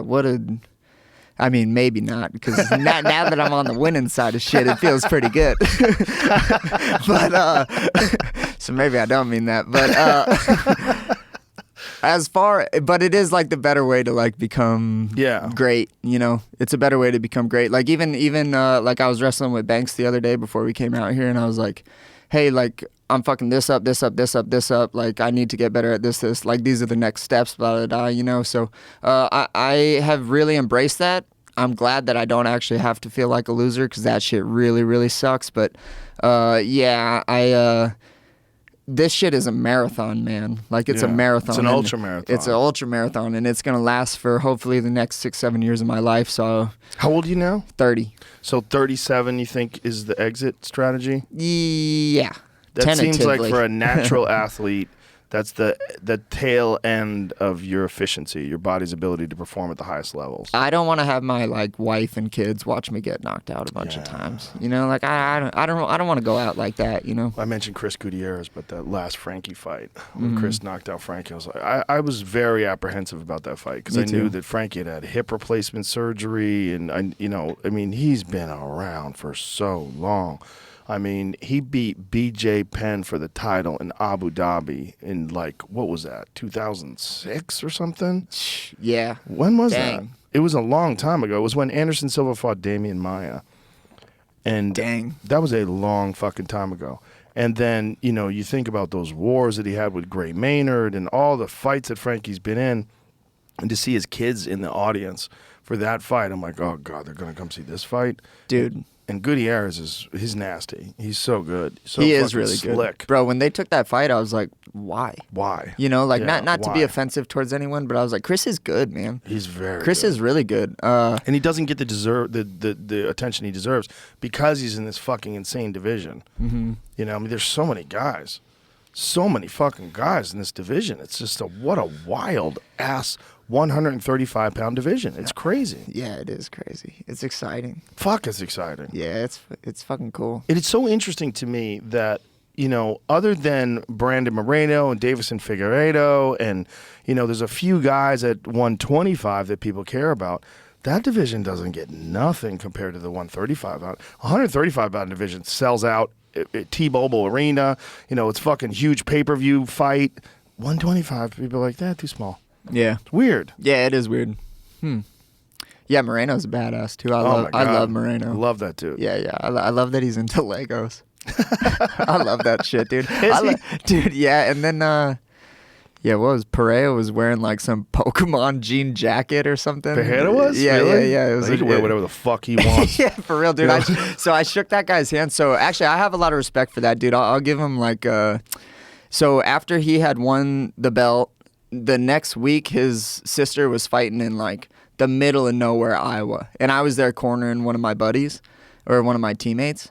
And he was there like helping his sister, and I was like, oh man, that's like cool to me, you know, like you just won a world title against one of like the best champions that the UFC has had in years, and then you're like in the middle of nowhere, Iowa. It was like an hour 30 just to the airport. Like, wow. Yeah. So, but anyways, dude, I shook that guy's hand, and it was like shaking like one of these things, man. It was like his hand was like this big. I was huge. Like, yeah. He's a genetic freak. Yeah. There's a lot going on with that guy. He's incredibly mentally tough. He's got insanity in the power punches and strikes. You watch him hit guys, and you can tell like right away. They're like, oh fuck, like you could see it. He puts it on them, and they're like, oh Jesus Christ, like the danger is so high. He's got that one punch KO power, one strike KO power, and he's so intelligent about how to place it on a chin. He really knows how to hit people there. And then on top of that, he's fucking enormous. Yeah, he's big. You can't believe that guy weighs 185 pounds. You know, I walk around, I'm probably like 200 pounds. How the fuck is that guy 15 pounds lighter than me? He's so much bigger than me. He's huge. And then you see him get into the cage, he's like 225 when he fights, when he rehydrates, which is just bananas. Seriously. So like I was actually watching Izzy and Pereira, the first fight recently, and he has his hands in a spot too where he's almost like hit me. You know? Like, come on, hit me. Yeah, he's almost baiting you. Yeah, because he, you know, like that size of a guy fighting a guy like Israel, that to me is where I like really understand why that fight went the way that it went a little bit, is because when someone that big compared to you is standing there kind of like this and just like marching you down with their hands down, it's a little bit intimidating to just be like, well, do I just like nail this guy? You know, because if he slips and I like don't hit him, he's gonna like chuck and fuck me up. So I think that's a little bit of like a giant advantage for that dude. It's also, he's got a very unusual stance. Yeah. He stands straight up and he keeps his hands like this, and he just sort of like straight, and then he throws kicks with no telegraph, and he doesn't throw them full power. But he's got so much power that when he starts throwing those low kicks, like I watched the first fight a few times now, the first MMA fight, and he fucked Izzy's calf up multiple times in that first round with zero telegraph. So it's not like one of those like dig in and turn your body over. It's just top. Yep. He's just throw it, and it doesn't come out of anywhere. You're not seeing any reads. Yeah. Those are the toughest guys to fight, honestly. The guys that don't telegraph anything. Yeah. You know, you're plenty powerful just having all that adrenaline in you. You don't need to be loading up too much. That said, if you go back and watch the first fight, Izzy was winning that fight. Izzy was winning the grappling exchanges. He took him down, controlled him on the ground, and he was doing great in the striking, rocked him in the first round, had him in real trouble. If that first round is 30 seconds longer, Izzy retains his title. So it's one of those things, just like, this is not a mismatch, and it's not like, boy, I feel sorry for Izzy. No, it's like, whoa, how is this going to go down? Yeah. How is this going to go down? And when you got a guy with a mind like Izzy's, where he's so fucking determined and so smart and so laser focused, he thinks he's got the solution. He thinks he's got it. He's going to figure it out. And then you've got this other thing where when someone becomes a champion, there's this sort of school of thought that they almost immediately become 10 or 20% better. Yep. I have heard that. I Yeah. wonder why. I mean, yeah, when were they? They were saying that with Leon and Usman. Mm-hmm. Yeah, huh. I wonder why. Well, Leon certainly looked better in the second fight, but Way better. I feel like Kamaru looked a little apprehensive. I felt like in that fight, like maybe there was something going on. So Izzy's the favorite. I mean, he was winning most of the fight. Interesting. Yeah, but he lost by TKO. I mean, Yeah. that's very interesting. Very interesting. Look at the 7-1 versus 23-2 or something. Yeah, crazy with MMA. It's that's true. It's I mean, it's a very close line that could change easily if more money comes in on Pereira. 135 and 115 is almost like a pick'em fight. You a big better? No, I don't used bet to. on anything. Now you can't bet when you work for the UFC. Yeah, but I that was never sucks. really before, dude. I hate losing money. First time I went to Las Vegas and I lost $20 in 3 minutes. I was like, fuck this. This is not for me. Well, that's good. It's also something silly. Like, you can't control it. I mean, I guess you can if you're really good at poker or blackjack or something like that. But it's just like, I'm not interested in that. No. Do you play those games? No. No, I don't play any of that stuff. I either. don't play anything where you don't have to execute. I know, dude. I don't like games where I can't use my body in some way. Yeah, that's why I like pool, because in pool it's like strategy. It's there's all this thinking involved, but you have to make the shot. You have to execute under pressure. That's exciting to me. Like picking the card. Yeah, Anybody could do it. You could be dead. You could play poker. That's You know, it's just you could play digital poker, like video poker. Like, dude, the people that sit at the things and hit the button all day. oh my god. What are you doing? Oh my god! What I know are you that doing? Poker's a very intelligent game, and I respect it and appreciate it. And the guys who win all the time, they're elite thinkers for sure. I mean, and they're obsessed people. Because I'm too physical. I like things that you do with your body. Yeah, me too. I'm the same. Because it's also mental. Because you have to control the body. Like, controlling the body is like one of the most exciting things about competition. Is that you know that there's a lot of pressure, but you have to perform while you're under pressure. You ever play spike ball? No, Do you know what it is? no. It's like that little black and gold game. It's like a little net that they put on the ground, and it's like a park game. You hit the ball at the net, and then it's 2 versus 2. You never seen that? No. Oh, that's You got a video that's our of it? game, dude. That's gonna be my second career. Really? Oh, dude, I love spike ball, bro. We play on the team. We'll get a bunch of the guys on Saturdays in the summertime. It's this game. So it's pretty much like volleyball. It's like 2 versus 2, but it's a 360-degree game, and it's like volleyball, but instead of hitting it over the net, you hit it at the net. Huh. But dude, it is so look at you just dive around, you pass the ball back, you get 3 hits, you hit the board. That's wild. Dude, this game is so fun. That does look fun. It's super fun. Yeah, that's gonna be my second career. How am I think. never hearing of this until now? Have you heard of this, Jamie? Yeah, this for is sure. 2016? It's pretty new though. Most people. It's play a little at the new. beach, It's like picking up picnics. some steam. Oh, this would be a good game for the beach. Look at this. This is crazy. It's been on ESPN and whatnot. Dude, Oh, it's, wow. it's so Games. fun. That looks fun. It's super fun. That's going to be your next thing? I think so. You got to preserve your knees if you want to play that Yeah, shit. yeah. There's a lot of cutting and jumping and moving around. Yeah. We play. Unfortunately, no one's really good enough to keep up anymore. I know the guys are gonna hate that I say Really? that. But You getting really good at it? yeah, I think I'm gonna join a team and shit. I honestly think I'm gonna join a summer league. Is that your shit? It is my shit, dude. Wow. I love it. Wow. I don't have any other hobbies. I'm thinking about starting fishing just because I like doing shit outside. But You live in Colorado. A lot of great fishing. yeah, I just don't know if it's gonna be my thing or not. fun. Fucking stand there. Yeah. I don't know if it's my thing. But spike ball is You my should try thing. bow hunting. Really? Fuck yeah. I got my old roommate's super into bow hunting. Dude, I've done a lot of shit. Bow hunting a screaming elk. That is one of the wildest things. Really? It's so exciting. What man. do you mean screaming at elk? They scream. Like when you hit them? No, they're mating, and so they're screaming at each other and fighting. Oh shit! So you're dealing with these 900-pound animals with giant antlers Yeah. smashing into each other, and you're creeping up on them.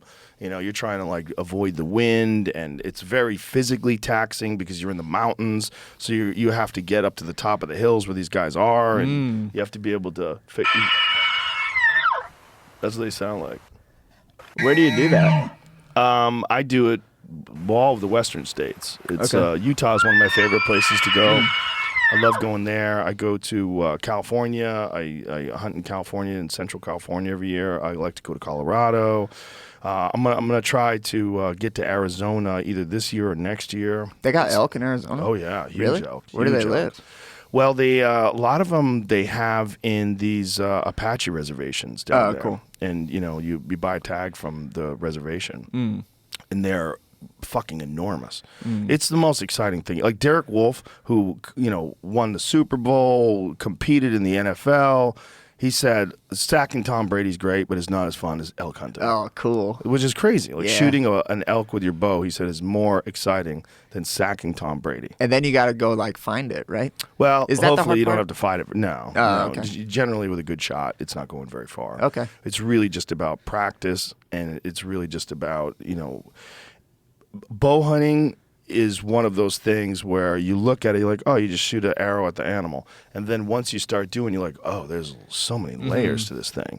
And there's also layers to execution in archery, which requires constant practice.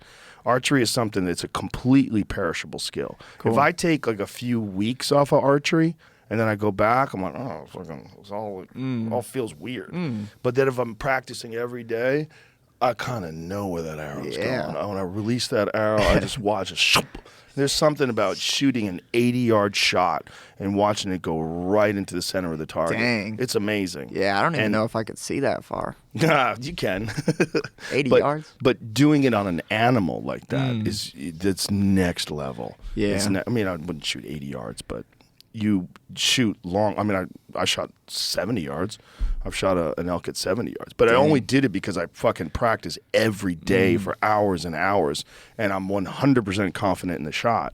But it's a mind fuck. It's exciting. It's primal, and the meat is sensational. And you have fucking a year's worth of meat from one animal. Yeah, I'm definitely going to get into that at some point. That's fine. Maybe just once, so I don't want to fucking practice. You would like archery. Really? Yeah, man. Ah, okay. It's one of those things where while you are pulling that bow back and centering the bubble and centering your peep sight and putting that dot on the target and you're drawing back, there's nothing else in your mind. Cool. You have no room for anything else. It's all about all the different physical things that have to be in play. Your elbow has to be high. You're pulling with your back muscles. You're relaxing your shoulder, releasing, the grip has to be light, but yet you're still stabilizing the bow. So it's just like this dance of muscle and thought.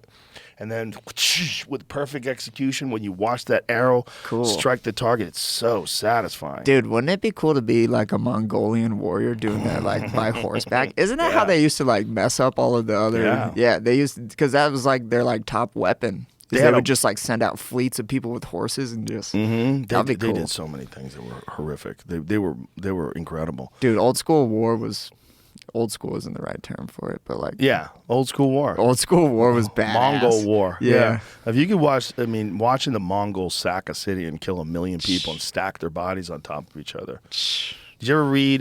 There's a great audio book series. So it's really a podcast, but it really is more like an audio book. Dan Carlin's Hardcore History. Yep, I love his podcast. Did you ever hear Wrath of the Khans? No. It's the best one. Oh, really? It's okay. the best one. I'll listen It's to it. all about Genghis Khan and his family and what cool. they did. Dude, they killed 10% of the population of Earth while he was alive. Aye. They killed so many people that they affected the carbon footprint of human beings on Earth. When they do core samples of the Earth, there's like a considerable decrease in the carbon layer on Earth when Genghis Khan was alive because they killed so many people. Why would he do that? He was a bad man. What an asshole. Very bad man. Very bad man. And, he fucked so many women and raped so many women that his genes are in a high percentage of the people that still exist there today. It's something nuts, right? We've Googled this before. What is the number? It's something crazy. Jamie will find it. But when he was alive, they killed somewhere between 50 and 60 million people. Jeez. Yeah. Like 10% of the world's population. Yeah. Like 1 out of 10 people on Earth was killed by the Mongols. That's going to take me a minute to digest. So a 2003 study found evidence that Genghis Khan's DNA is present in about 16 million men alive today. The Mongolian ruler's genetic prowess has stood. That's a nice way of saying he raped a lot of people. His genetic prowess has stood as an unparalleled accomplishment, but he isn't the only man whose reproductive activities will still show significant genetic impact centuries later. Yeah, and what's crazy is that was like one of the superpowers of the world that everyone was terrified of, the Mongol Empire. And now, nothing. Yeah. Like, no one's scared of the Mongols. Yeah. It's like, I mean, obviously they're scared of Mongol fighters and they're tough people, but there's no like considerable army. Yeah. Which is really crazy if you think about that. It is 1,000 crazy. years ago, if you went back and talked to them, they're like, we're going to be running this shit forever. Yeah. Dude, I used to, back when I was like trying to get into Warmind, I would just like Google like the most badass warriors in time. Yeah. And I'm an idiot, so I like forget everything after a month of learning something. But one of the warriors was this Aztec dude, and he got captured by the other team, whoever it was. They took him, they cut off his hands to like try to like just make him miserable for his entire life. They sent him back to his camp. This guy like glues on knives onto his hands and then just commits the rest of his life to just like killing all of these people that like did that. And that to me, Jesus Christ. Yeah, this might be him. Boldly. Jesus Christ. According to legend, after his right hand was cut off by the Spanish, Galvarino boldly held up his left hand, offering up for his captives to amputate. Oh, after his right hand was cut off, he offered up his left hand to the captives to amputate. He displayed no emotion as it was cut off, and his facial features recorded no pain. The Spaniards ordered him to return to, I can't say that word. How's that? How do I say that word? Coplican, to urge him to surrender. Wow. Yeah, but I'm pretty sure that this dude like glued on like knives on his hands, and because that's like the type of dude that I was trying to like become sometimes, you know, where I'm like, yeah, my life is committed to like, you know. Look at that. Yeah, like that. That is wild. Imagine being that guy though, and just like having that amount of hatred inside of you to be like, you know what, we're gluing these on and we're going back. Jesus Christ. Yeah, that'd be crazy. I guess when you kind of, I sometimes think when you grow up in a society like that and like there's not a lot going on, you probably get pretty bored and like commit your life to weird stuff like that. Well, I bet he was committed to that the way you're committed to fighting. Yeah, It's probably the same kind of thing. Like if you're going to be a warrior, you have to be all in, and you got to know there's other warriors like you out there, and you got to be better than them. Yeah. Or harder than them. When I had Tyson on, I brought up Genghis Khan, and his fucking eyes lit up. He knows so much about like Genghis Khan. Like first of all, he knew his name was Temujin. His real name was Temujin. That's his born name. And he told a story about his brother, about how his brother was stealing fish from him and his other brother. So he killed his brother, and his mother freaked out that he killed his brother. But he was a fucking killer from the womb, like from the time he was young, and went on to form this empire that to this day is one of the most frightening forces in the history of humanity. Like what they did, there was this guy who was the Shah of Charisma had sent an emissary to Jin, China, to go to see whether or not they should invade or conquer them or what was going on there. And as they were headed to the city, they saw in the distance what they thought was a snow-covered mountain. And as they got closer, they realized that it was a stack of bones. There was a stack of bodies because everyone in the city had been murdered. Jeez. They had to abandon the roads along the way because they were so littered with human bodies that were decaying that the roads had become mud and caked with filth and just human decay. There was like decaying people had destroyed the roads. Dang. There was so much decay that the roads had become mud. Dang, that's a pretty sad time in history to probably be a part of.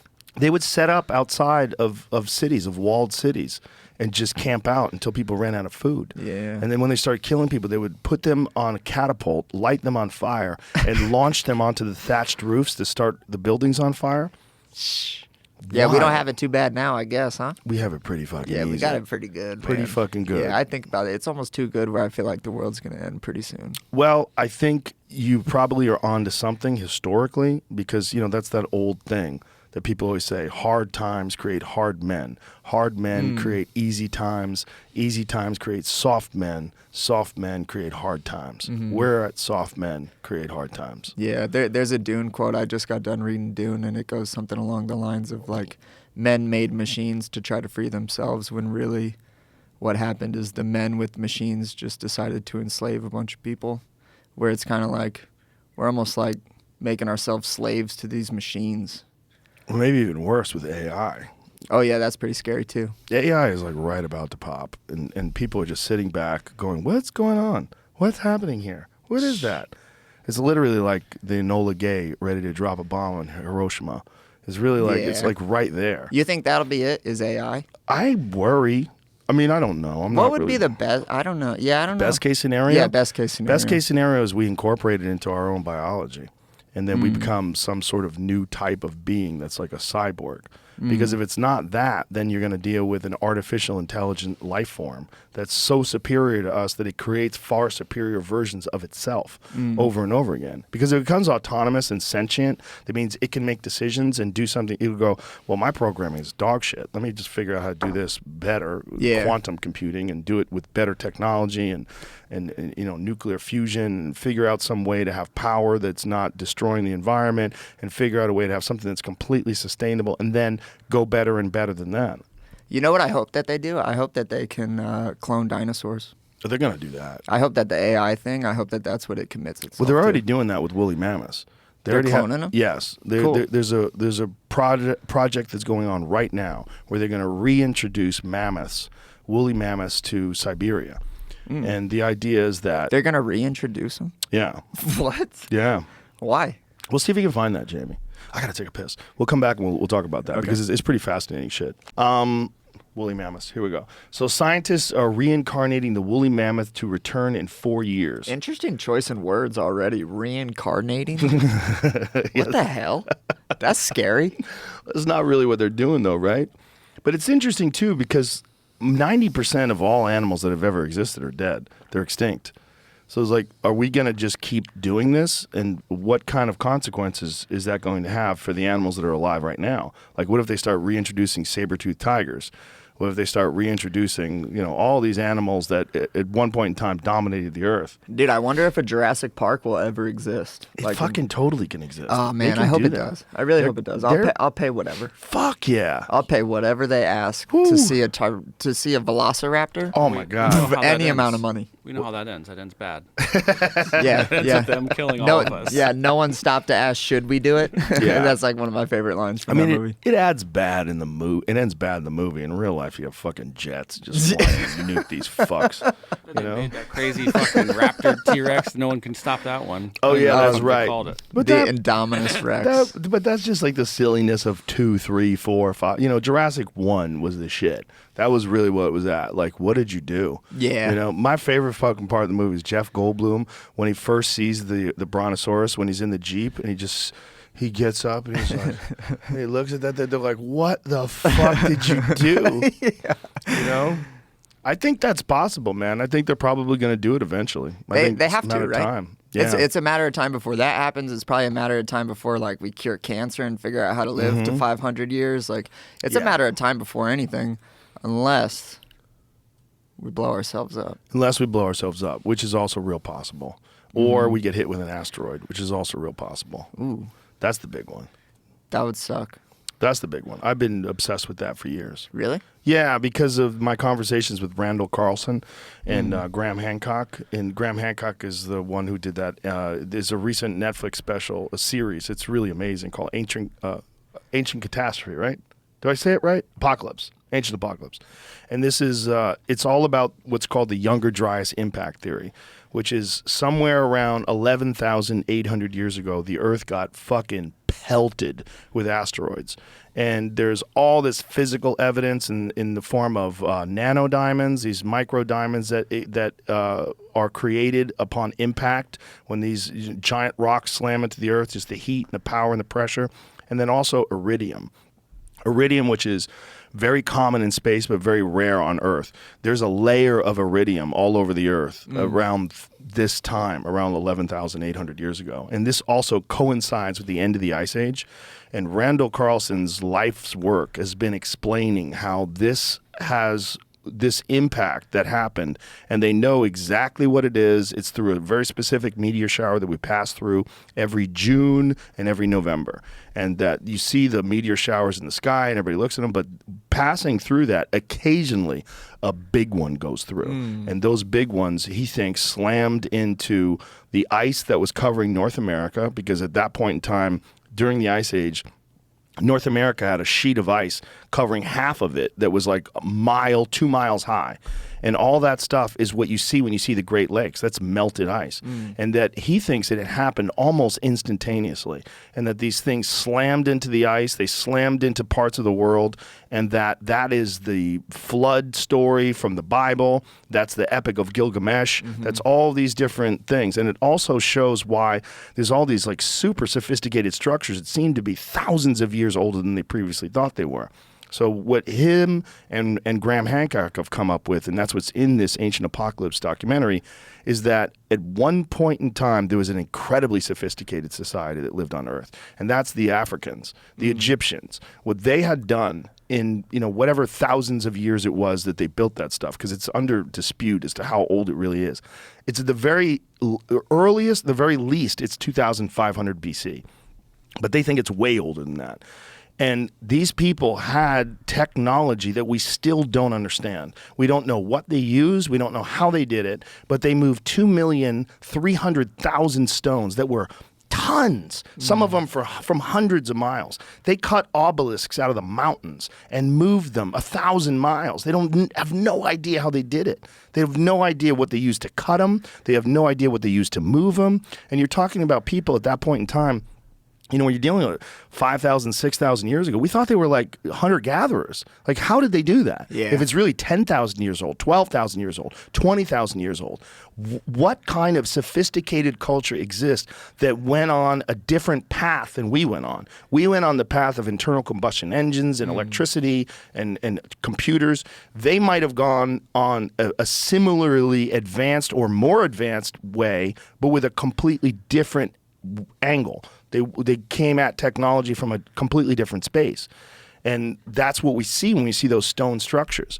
I'm worried that could happen to us. And I'm worried that if something like that did happen, there would be very little evidence of the society that's left. You'd have a small group of people that survived and lived in fucking utter barbaric conditions. And I think that's also why people are so fucking savage. When you look at human beings like 6,000, 5,000 years ago, what we're probably seeing, according to Graham Hancock and a lot of other people now at this point in time are coming to this conclusion, is a reemergence of civilization, not the birth of civilization. What we think of as the emergence of civilization, we think of Babylonia and ancient Sumer, and this is the first mathematics, the first written language, the first agriculture. And what they think now is this is just a rebirth of a complicated society, and that for the 6,000 years plus after the impacts, it was probably hell on earth. And the people that survived were fucking monsters. Yeah. Just monsters. And that is probably why people were so fucking savage post the construction of this insanely complex civilization in Egypt. I mean, what they did in Africa to this day is one of the most puzzling things that archaeologists have to ponder. Yeah. Like, how? What is this insanely sophisticated society that existed that built these structures and left behind no record of how they did it? Yeah. All the burning of the Library of Alexandria, all the ancient work that they had, where they had like passed down what had happened, all that was gone when they got attacked and they burnt down the library. I know. I love that. So much of science is so unknown still. Yeah. Isn't that cool, man? That's pretty cool. Like, sometimes I think that our society gets super caught up on like how sophisticated and how smart we all are and this and that. And like, I think it's like a nice reminder sometimes to have other people question things and just like come up with different theories and ideas, because it reminds everyone that we're not all as smart as we sometimes think. You know, because I do think that we live in a society where we think that we're so much smarter than the humans that were around 5,000, 6,000 years ago, when really is the same body, same brain. We just got more shit, you know? Yeah, we probably aren't as smart as the Egyptians. No. It's really likely that what they had figured out, again, it's probably hard for us to understand what kind of technology they used, because it doesn't exist anymore. So someone would have to like figure something out, that's some groundbreaking breakthrough technology that will people go, oh, that's how they did it, and then we'll know, and then we'll understand. But right now, we're less sophisticated in terms of our ability to move stone and make stone construction than they are. Yeah. And there's no evidence that there was big machines. There's no hieroglyphs that show cranes or. So what? What the Yeah. fuck did they do? No Yeah. one knows. Oh no, I don't even I don't even know how to use a compass. I'd be like one of the first ones dead, dude. I'd be Compass like, is easy. yeah. I mean, just keep it away from magnets. It points towards the north. yeah. From, like being from Colorado, I'm like that way's west. Yeah. You know, like so that's nice. But I think that it would be a shame if like the world did end and there was like people scattering to like survive, because I'd spend my whole life just learning how to fight and then like probably be one of the first ones to die because I have no directional, no survival skills. You'd at learn all. them. People would learn them. People adapt. They adapt quickly. That's true. We'd figure it out. But I mean, you look at like all these movies of apocalypses.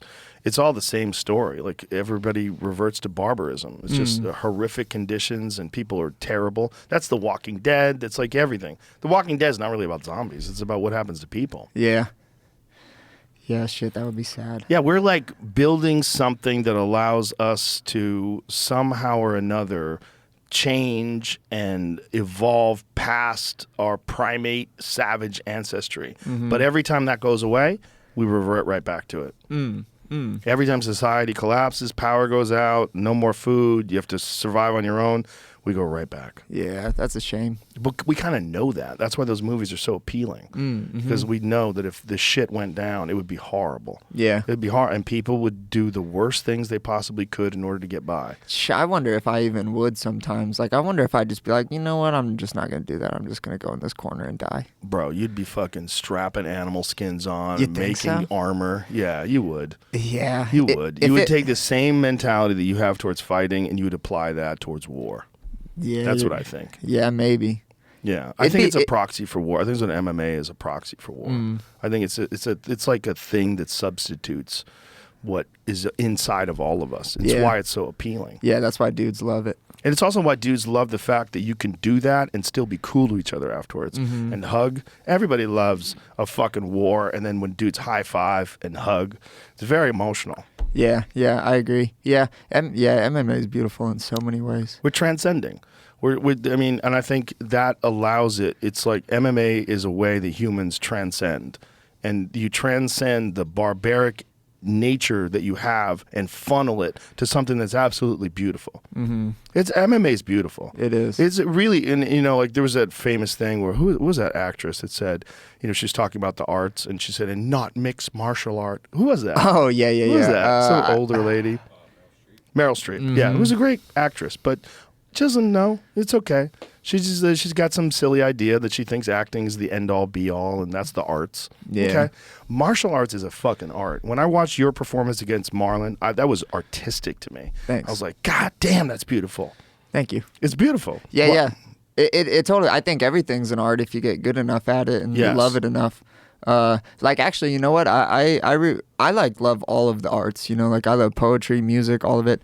Comedy. I think that it's beautiful that you guys like sit in a room, think of like all kinds of cool shit about life that's funny, write it down, and then like go perform it on stage.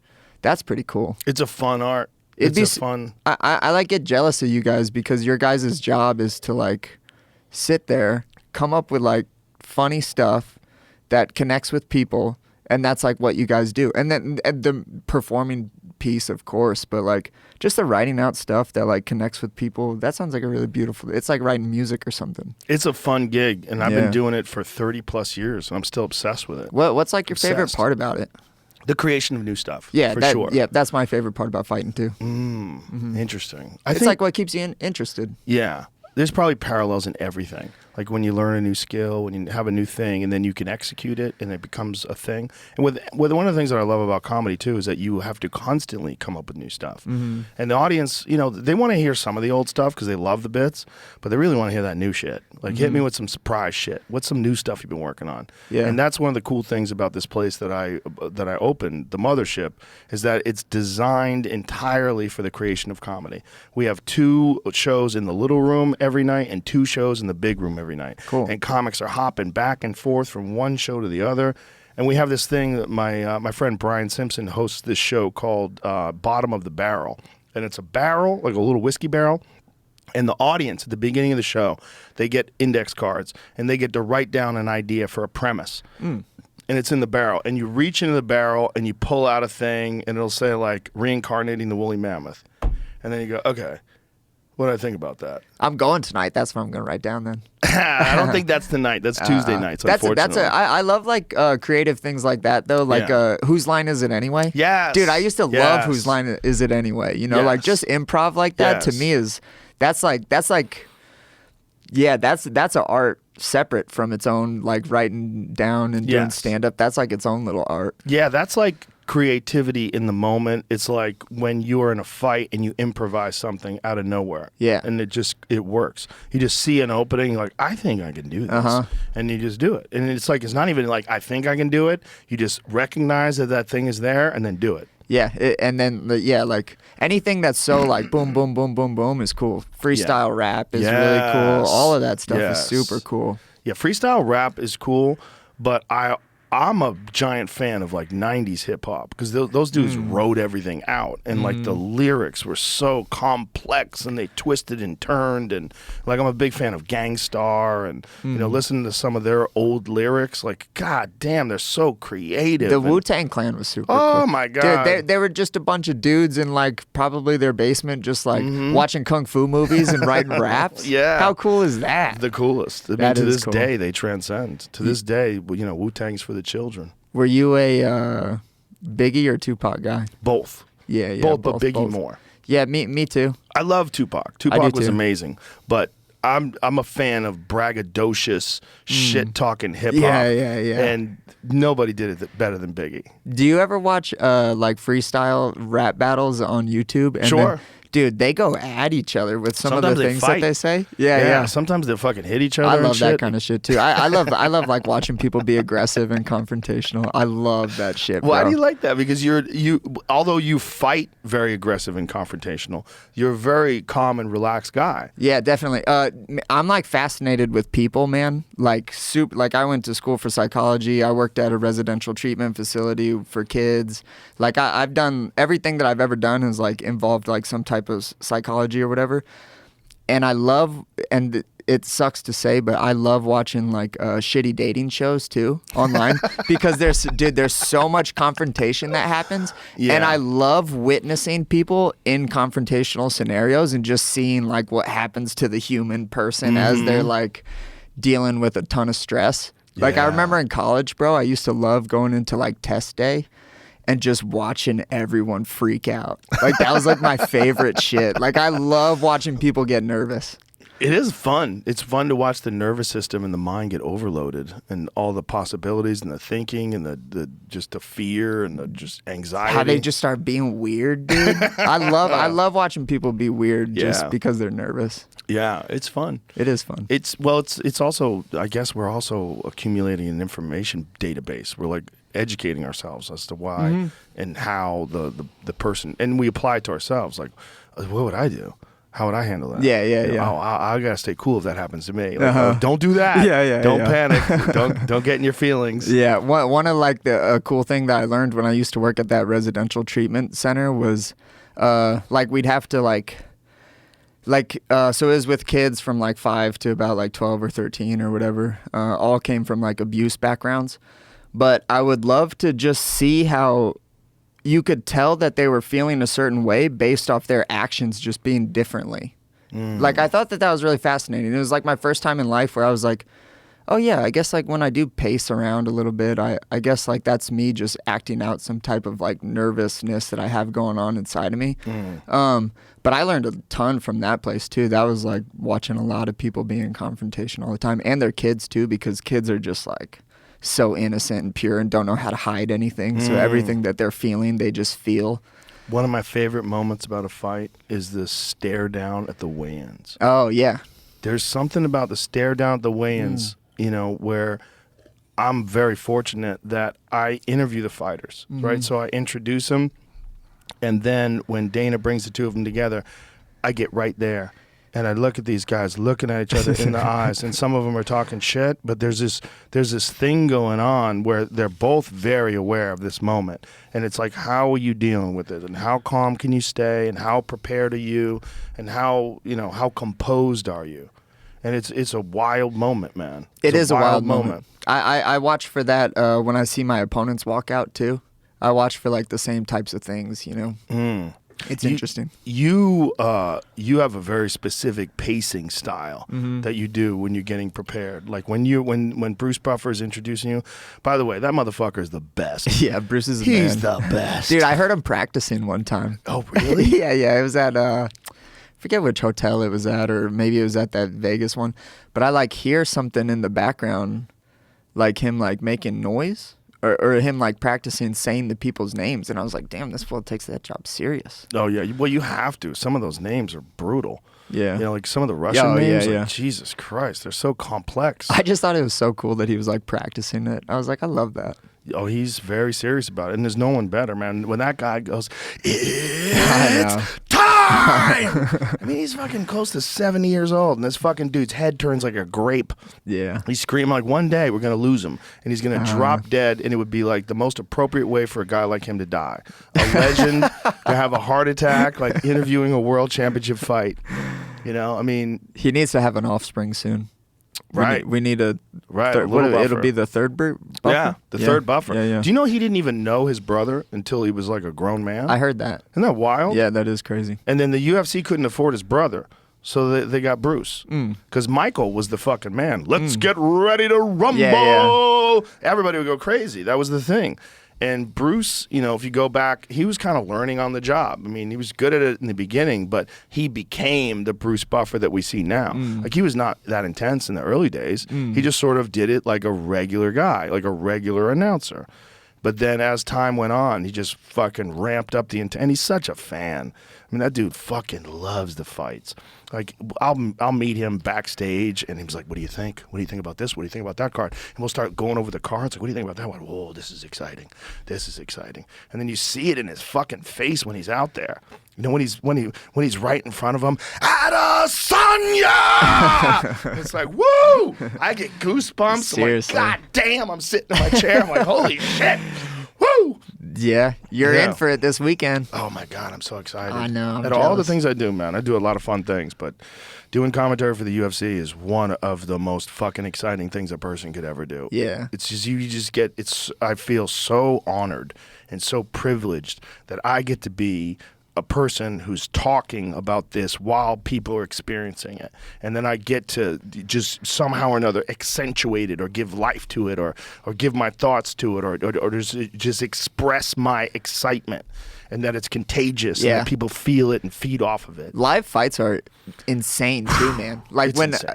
I get the chills, man, when I'm like there and then it's the last fight and everything goes dark and then just the spotlight, the whole arena's dark and just the spotlight are on the two fighters. Oh my God. What a moment, man. What a moment. What a moment. It gives me the chills every time. I remember when Sinead O'Connor sang Conor McGregor's walkout song, and the whole place went dark and then green lights for Ireland, and you just like, holy shit, and just goosebumps on top of goosebumps. Is this it? Look at this, the green lights. Dude, this was so fucking intense. Which fight was this? 189. This is Madison Square Garden. Oh, MGM. This is MGM.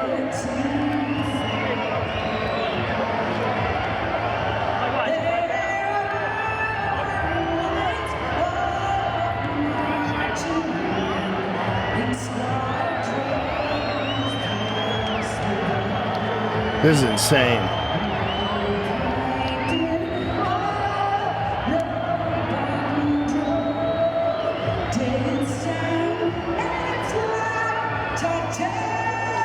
What is this, an Irish song? Yeah. What the Foggy do?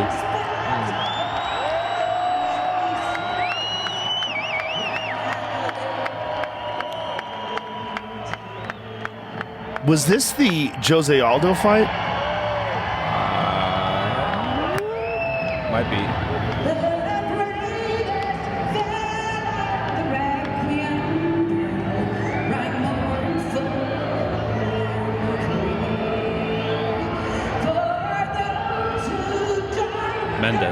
Mendez. Okay, so this is when he won the interim title.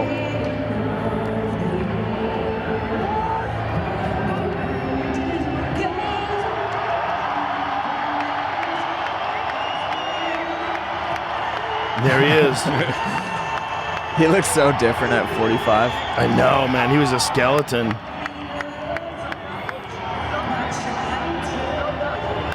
Yeah, there was no one like Conor McGregor at that time, man. You talk about a dude who fucking was big for the weight class. Yeah. At 145, when he would weigh in, he would look like a dead man because that was the days when you had the real weigh-in. When the guy got on the scale, like you didn't have a chance to rehydrate. You actually had to make weight in front of the crowd. So you would see Conor, and he looked like a dead man. He looked like a guy who'd been in a concentration camp, like he'd been starving himself. Yeah. And then also the next day, but that was also the days of the IV.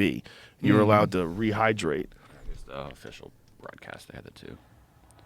Same, but better camera work. The bravest fell on the requiem bell, rang mournfully and clear. For those who died that Easter tide in the springing of the year. While the world did gaze with deep amaze at those fearless men, but yet You want to talk about a dude who just eats pressure. He was fearless, dude. Oh, my God. That's like what separated Conor McGregor. That's why I don't know that there will ever be anyone that's really like him, is because that dude was walking the walk, and he was fearless, man. Like, he was fearless in the fights that he would take. I think when he fought Chad, it was like short notice, right? It was short notice, and he had a fucked up knee. His knee was really fucked up. He really couldn't wrestle in that fight. He couldn't grapple. Even taking a fight against Chad on short notice, man, Chad Mendez was a freak. He was a fucking tank. Yeah. He was a tank. Yeah. He's fighting bare knuckle against Eddie Alvarez. I saw that. Wild. That's That's soon. crazy. I think that's next weekend. I think that it's next weekend or I'm the pretty- weekend after that? It's soon. It's this month. Yeah, it's in Luke Colorado. Rockhold is fighting Mike Perry. Yep, it's in Colorado. I'm going to go. Woo! Yeah. What day is that? April 29th. What am I doing? What is April 29th? Isn't there something else going on that night? Isn't that also the Toronto card? April 29th Is that the Toronto UFC card? No. No? It's not Toronto, but there is a UFC card that night. Oh. It's a fight night. Oh, it's a fight night. Bare knuckle seems a little crazy. I'd do bare knuckle if you could elbow, though. If you could elbow, I'd do bare knuckle. I don't want to just punch people and fuck up my hands. You definitely would fuck up your hands. If I could right? elbow people, though, I think I would like be able to handle it. I wonder why they don't allow that. That always confused me too. Yeah. They might as well. That'd be awesome. Imagine that'd be a cool sport. Just punches and yeah. elbows. Punches oh my and god. elbows, yeah. Well, the really crazy striking sport is Letway. Have you ever seen one live? Letway? Yeah. No. I saw one live. They had it in Wyoming. I like went up. It was like the last one. Dudes headbutting each Was other. David LeDuc there? Did he fight there? Is he like a? He's the top guy. He's a fucking savage. I want to say it was one of the top guys. Is he like a bald white dude? Yeah. I think so. Bald, skinny, white dude. Yep. That guy's a fucking Yeah, savage. dude, he He's- was in the back warming up, headbutting. Yeah, things. he headbutts Yeah. pads. Yeah. He incorporates headbutts into his pad work. I mean, I don't see. I mean, why wouldn't you be allowed to headbutt? Why wouldn't you be allowed? I mean, Mark You Coleman. could do way worse shit. Mark Coleman, when he was the fucking king, would take guys down, get them in their guard, and headbutt the fuck out of them. Dude. That was a big part of his strategies, beating the shit out of you when you're on the ground, including headbutts. Oh my god, that would be awesome. Yeah. That would be pretty awesome. I think it should be allowed. Why not? I don't understand why it isn't, and I also think that you should be able to knee a downed opponent in the head. I do too. Especially when someone's in the turtle position, like if they shoot for a shot and they sprawl, and you're sitting there, why can't you knee them? Because their knees are on the ground? Seriously. Makes zero sense. Why? And What do you think about soccer kicks? so I think soccer kicks should be legal. I do too. You should figure out a way to not get soccer kicked. Yep, I agree. And if the referee thinks that someone is compromised and they're going to get soccer kicked, they want to stop the fight before that happens. But if you see what they're doing in ONE FC, where they allow those soccer kicks, it's a big factor. And it's a real factor in real fighting. And this is supposed to be the sport of real fighting. Yeah. I think the only argument against it is the cage. Because the cage prevents a guy from moving because you're pressed there and then you could get stomped or soccer kicked, and there's really no way to get out of that. I feel like if you wanted to have soccer kicks and stomps, you really should have an open arena, which I've been a supporter of anyway. I think cages get in the way of the view. It's a factor in the fight. It allows guys to get up where they ordinarily wouldn't be able to. There's a lot of things that happen with the octagon. I know the octagon's iconic, and I know like people love it, but it doesn't really help the fight. How big would you make the arena? I'd make it like a basketball court. That would be awesome. If you can fight, if you can have basketball in a basketball court, and these guys are all running around and doing all that, I mean, there's so much room for these guys to run. Why can't you have a place where you have a center where you're supposed to compete in, and you have a red line that's a considerable size that if it gets too far over that, you have to come back in? That would be awesome. I think it's better. We should start our own promotion and we'll be fucking boxing with elbows in an arena. Well, if UFC was going to do anything, I would want them to do kickboxing because I think that is the untapped thing. I know they're all high on this slap boxing thing, the slap fighting thing, and I know that gets a lot of money and a lot of people love it and they watch it on TikTok. That's great. But if you really wanted to have another thing that has the potential to be gigantic, I think it's World Championship Kickboxing. I agree with you. It's awesome. It's awesome. It's so awesome. It's awesome. There's so many good fights. I love what one's doing. I love that they incorporate grappling matches. They have strict grappling matches. And then they have these MMA fights, and they have kickboxing with little gloves. It's fucking great. Yeah, kickboxing with little gloves is cool. It is. It's fucking great. And they have Muay Thai and they have kickboxing. They have different rules for different kinds of competitions they have over there. And it expresses all the different aspects of martial arts. Yeah, definitely. Yeah, they should. That would be badass. They should 100% do that. Yeah. It'd be super cool, too, to just like see how people do in an MMA fight and then have the same two fight in just a kickboxing fight, you know? Oh, yeah. I think people would love that, dude. I actually think that it's really sad that the sport of kickboxing isn't a lot bigger than what it is right now. I think it's sad because it's such a beautiful art. It's the best. I love it. I love watching it. I mean, look, I'm a fan of all combat sports. I love jiu-jitsu. I love kickboxing, but I think that's the one thing that's untapped because it's one of the most exciting aspects of MMA, and it's not an individual sport that of note. Dude, imagine getting Saenchai in a UFC fight with just small gloves, just my kickboxing. God. Against What about like that? A wrestling, the way they do the NCAA wrestling. Yeah, final. what I don't like is the drop off. See, the drop off is dangerous. Yeah, that's and dangerous. I watched Ben Askren when he wrestled Jordan Peters, or Jordan Burroughs rather, and Jordan took him over the top. I'm like, that's not. You can get hurt bad. Yeah, you'll If you break just your put it on neck. the ground then. What's that? Or if they just like didn't have it raised. Yes, that's exactly what I mean. Have it on the ground and have a space that's even a little bit larger than that, and have a red area on the outside that's probably double the size of that outer black area, where you cannot, like, when you get into that area, there's plenty of room to make your way back in, but the referee makes you get back in and you have to fight in the center. And, have it so that you have to chase a guy down. I mean, and people will boo. But guess what? When you get a takedown in that environment, it's a real takedown. And when you get back up, you're really going to have to get back up. You can't wall walk. You can't make your way up to the side of the cage and press your back up against it and stand back up. What do you think about no rounds?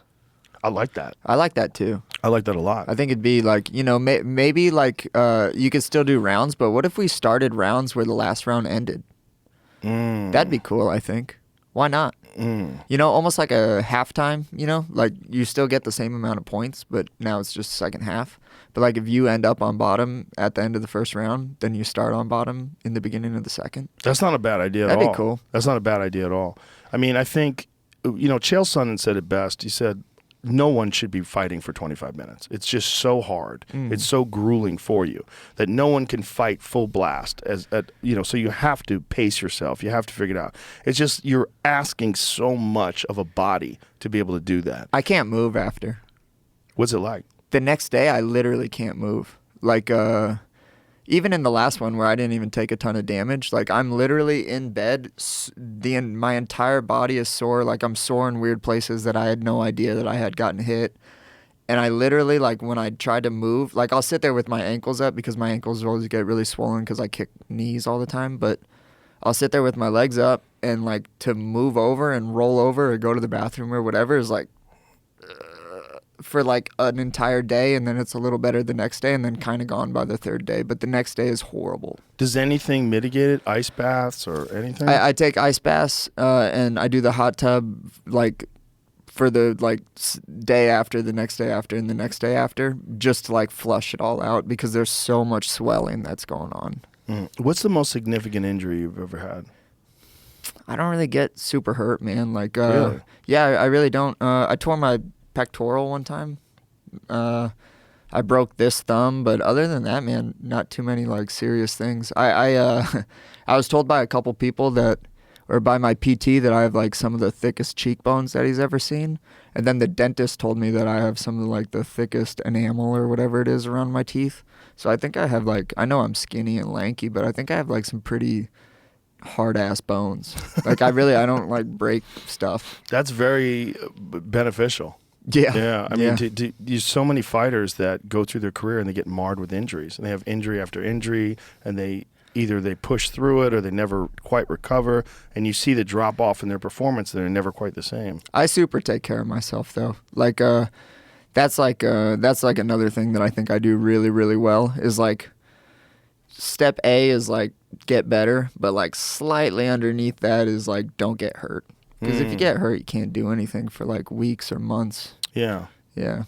Yeah, the scariest injury to me in MMA is the shin break. Yeah.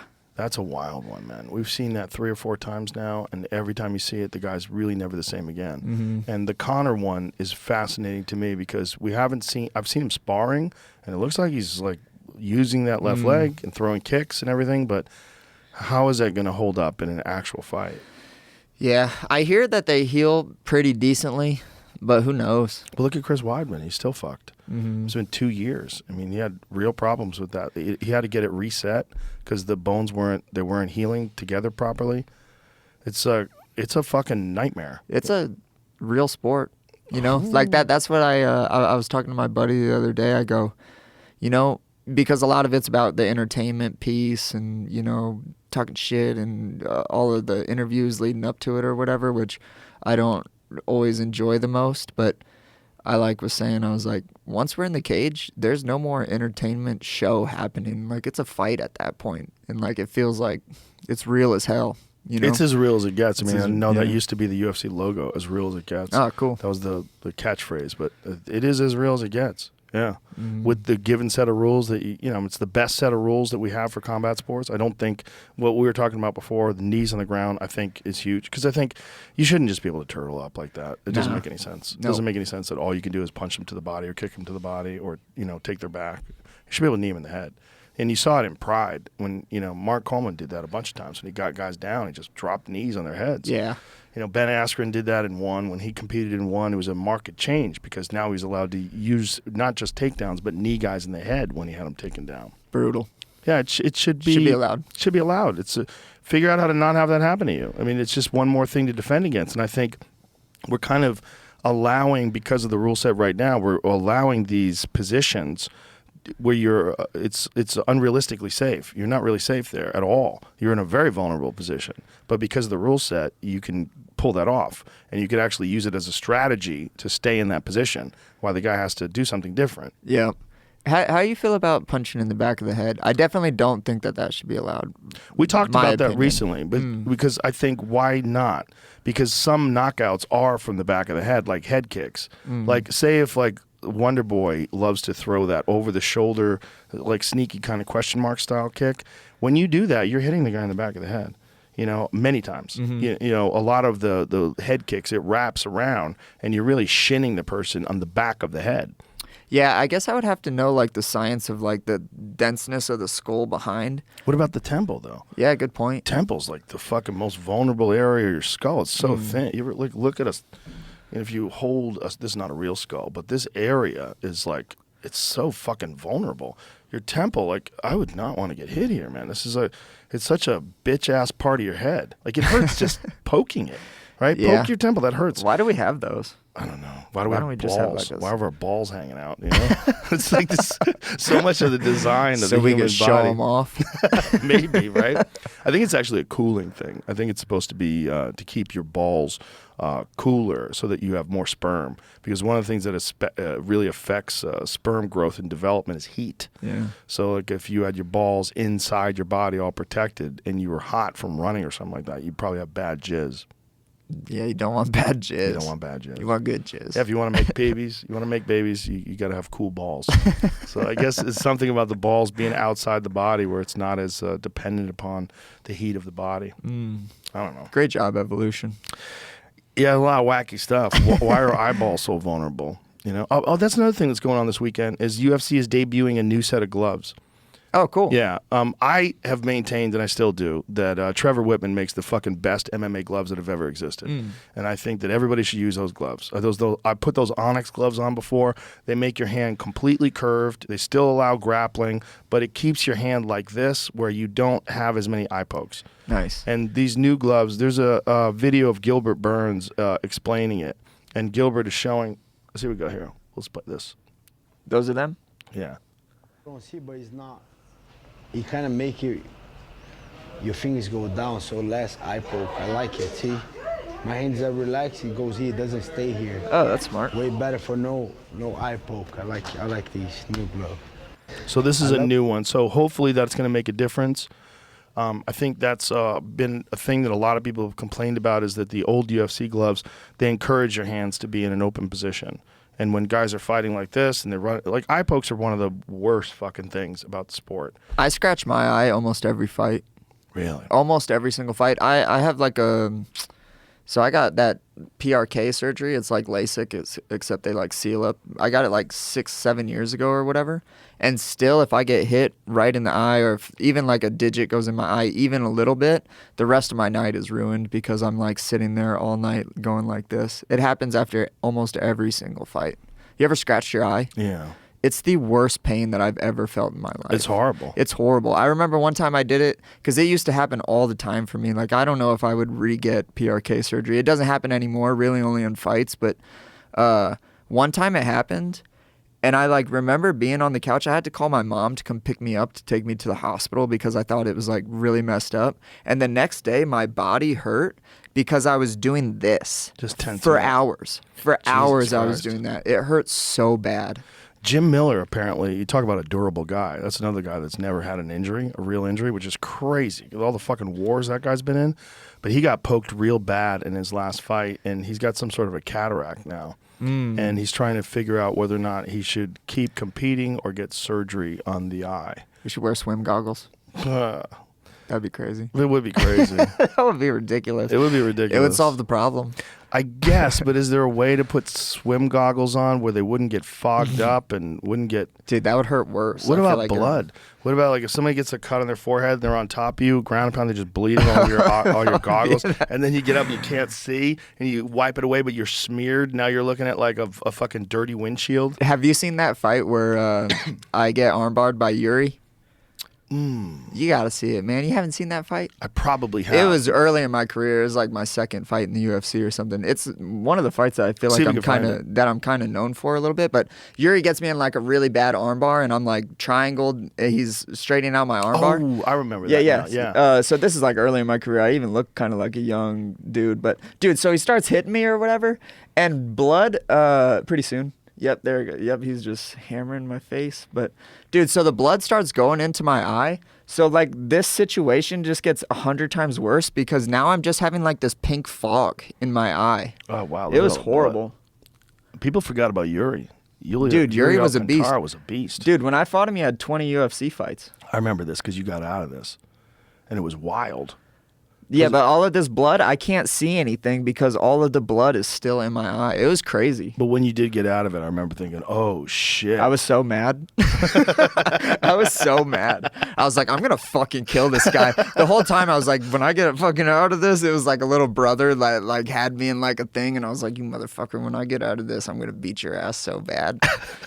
How bad was your arm? It was pretty hurt. It wasn't like broken or anything, but I had bruising from the wrist all the way up, so I definitely tore some stuff. Did you have to take much time off after that to heal it up? Like a few weeks. The elbows heal really quick, actually. Like I've never hurt my elbow so bad where I've had to take more than like 6 weeks off. There's some armbar finishes in the UFC where you just go, oh Yeah. god, like Jamal Hill when he fought Paul Craig. Paul Craig dislocated his. We were sure it was broken. We were sure he snapped it. I mean, probably some bones chipped Paul off in Craig there for has sure. a motherfucker of a guard. That's the dude with the beard? Yeah. Yeah, he's the good. Bear Jew. He calls himself the Bear Jew, which is one of the greatest nicknames ever. But that guy's got a fucking wicked guard, man. His guard is so dangerous. Yeah. You know, he catches people with that fucking guard where you're like, God damn, it's like a world-class jiu-jitsu guard. Submission artists are awesome. They're like just as cool as KO artists to Oh, me. for sure. Yeah. Yeah. If you get a real elite one that can pull stuff like that off, you know, I mean, look how many times Charles Oliveira submitted people. It's like so intense. That guy gets like some juice behind his finishes too. That guy knows how to make himself powerful. He's a fascinating guy because He you want is. to talk about a guy who like completely transformed. Like in the early days of his career, he was talented, but when things got hard, he would kind of fold. And something happened, and I think they attribute it to the birth of his daughter, that he just became just far more serious and far more intense and just like really believed that he was the fucking man. And then went on this tear, just a fucking tear, Dude. running through guys. That happens, man. Like I really think that like a lot of stuff in life is just making like the decision to do it. Like once you fully commit to the decision to do something, that can change your life, man. Yeah. And I think that that's what he did. It changed him too. It changed his perception, the people's perceptions of him, because people had this idea of who he was. And then once he beat like Gaethje and he beat all these other, no one had that perception anymore. Once he beat Chandler, everybody was like, this guy is a motherfucker. And it was, you watched it all. It wasn't like he had those fights overseas and other organizations and then he figured it out. No, he did it in the biggest stage of the world and made that transformation from getting KO'd by Cub Swanson, getting beat up by Paul Felder. And then all of a sudden, this guy fucking hits a switch and he's a destroyer, one of the greatest champions ever. I really think it's like sometimes you just make a decision. Yeah. You know, you're like, fuck second place. For now on, fuck second place. Do you ever worry that you won't know that you don't have the same commitment that you have now? Yeah, I do. So I used to train with Andy Sauer a bit in Holland. Like when I was 22, 23, I went out there. And I remember talking to him about that. And he was like, the passion, sometimes it's there, sometimes it's not. Like I sometimes fight for paychecks, you know? And I remember at like 22, that was like such a thing for me to hear, you know? Because I was like, Andy Sauer was like my idol, you know? And I love Andy, and I don't mean to tell that in a way where like It's just a that reality. offends him. It is kind of a reality, you know? He's a great fighter. Great fighter. And then, so I remember like hearing that, and I remember being like, oh, that's a possibility, you know? Like you just run out of like the competitive juice. Like, yeah, that does scare me. I don't know that I'll do it past that unless I'm making like millions and millions of dollars, then I'll maybe like look past that. Right. If But- something crazy comes along. Yeah. Yeah. I worry about that because I see it in certain fighters. I see fighters that are in contention for the title and they just have this certain type of drive. And then you see a few losses and then you see them competing and maybe they just don't look as hard. Like their body looks different and then their endurance is not the same. And you realize this guy's kind of phoning it in. And he was a world-class fighter at one point in I time. know. It's kind of a sad thing to see too. It is. I really hope to never have to be that way. You know, maybe it'll happen, maybe it won't. I don't know. It's a sad thing to see champions when their body is not working right anymore, but they think they're going to be able to pull that magic out. I know. And it just doesn't exist anymore. I think it's probably their loved ones it's like on those people to tell them to stop, huh? I mean, because as like a fighter, I don't really know that I don't know if it'd be on me to tell me to stop. You know, like just being the fighter that like, being the person that you got to be a fighter, that really shouldn't ever cross your brain. Right. So you probably have to have loved ones around you to be like, hey man, like, we're calling it. I think there's that, and then there's also the issue that for many fighters, that is their entire identity. Their entire identity is that they're a fighter. And losing that identity by becoming a former fighter and now being lost in the world and not knowing what direction to take or what to do with yourself, it's one of the hardest transitions because fighting is so all in. It's so all encompassing. It's so obsessive that once that's gone from your life, unless you're teaching, unless you're running an academy or running a gym or working with younger fighters, it's hard to find something that will occupy your thoughts in the way that competing does. Yeah, definitely. I was talking with someone last week, just small talking with him. I was with my fiance. He goes, "So what do you guys like do for fun?" And I kind of like look at Erica and I'm like, "The fuck do we do for fun, you know?" Like, I don't know. We don't do anything. We watch trash television, and then in the summer I'll play spike ball. You know, that's about it. But the identity thing is always something that I think is really interesting to me. Just the human experience and trying to like create this like identity or latch on to some type of identity, to me is like one of the things that humans I think need to dig really deep to try to overcome. I think that that's like a piece of why we're here, is to overcome like just latching on to an identity and rocking with that for your entire life, you know? Like that's like that's something I feel like I had to do a lot, you know, coming up in the sport and just being like, okay, like you're not a fighter, you know, like you are a fighter, but only sometimes. You're like, really what you are is this like other thing, but fighter is just like a piece of it, you know. It's You're a really, human. You're a human. Yeah, and the fighting thing, the thing about identities is that they can be a trap. Like you could just like lean into that and use that like to sort of protect you from the weirdness of life. Like just the uncertainty, the existence. So instead, you're like, man, I'm a bad motherfucker. I'm a this, I'm a that, and you live in that. And then when that gets shattered, you're kind of fucked. Because if that gets questioned in a fight, if you lose your confidence in that in a fight, and that's the thing that you're banking on, instead of just existing and trying to make adjustments, now you're questioning like, oh my God, do I suck? Oh my God, what do I do? Who am I? I've been pretending that I'm this thing, and now I'm getting my ass kicked. Yeah. How do I recover from this? Yeah, like the pull to like organize life in a way is, you know, something that we all kind of have to like do or deal with or whatever, but it feels better when things are organized, you know, and when we have reasons for things. When I actually lost my first fight, that was when I really started getting into Buddhism, was after I lost my first professional fight. Who was that to? It was against Jamal Emmers. It was for LFA or RFA or whatever it was called at the time, but I remember being like, oh shit, what am I if I'm not like this badass fighter that everyone's telling me if I win I'm going to be in the UFC and I'm going to be champ and blah, blah, blah. Like that like shattered my identity, man. It like really fucked me up for like the rest of that year, like 6 or 8 months. I spent a ton of time in the mountains, like hiking and camping, and like that's when I started meditating. I started getting into Buddhism, because Buddhism is really about like letting go of all of your attachments, and that means like letting go of like the physical stuff, but also like the mental creation of whatever persona you're putting on in your life and stuff. And the mountains helped me do that. They like assisted in all of that. But the battle with identity, I feel like I have like a pretty close, intimate relationship with, because it's a son of a bitch to try to let go of all of that stuff. But you kind of have to, I think, at some point in your life, if you want to really start being and expressing yourself the way that you want to. Well, I think that's what's interesting about this conversation, is that you have done so much of this work and you have done so much of this thinking about what that is and how that aids you and how that hurts you and how it gets in the way. Yeah.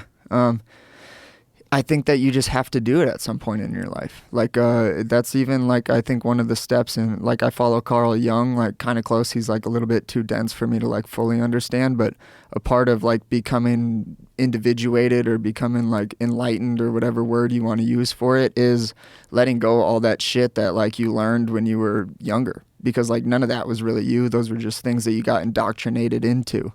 And like a part of, I think, the human experience and the human journey needs to be letting go of all of that stuff. And like letting go of all of that stuff really hurts, you know? Yeah. Just letting go of these preconceived notions. But the unease of uncertainty just haunts people. Mm-hmm.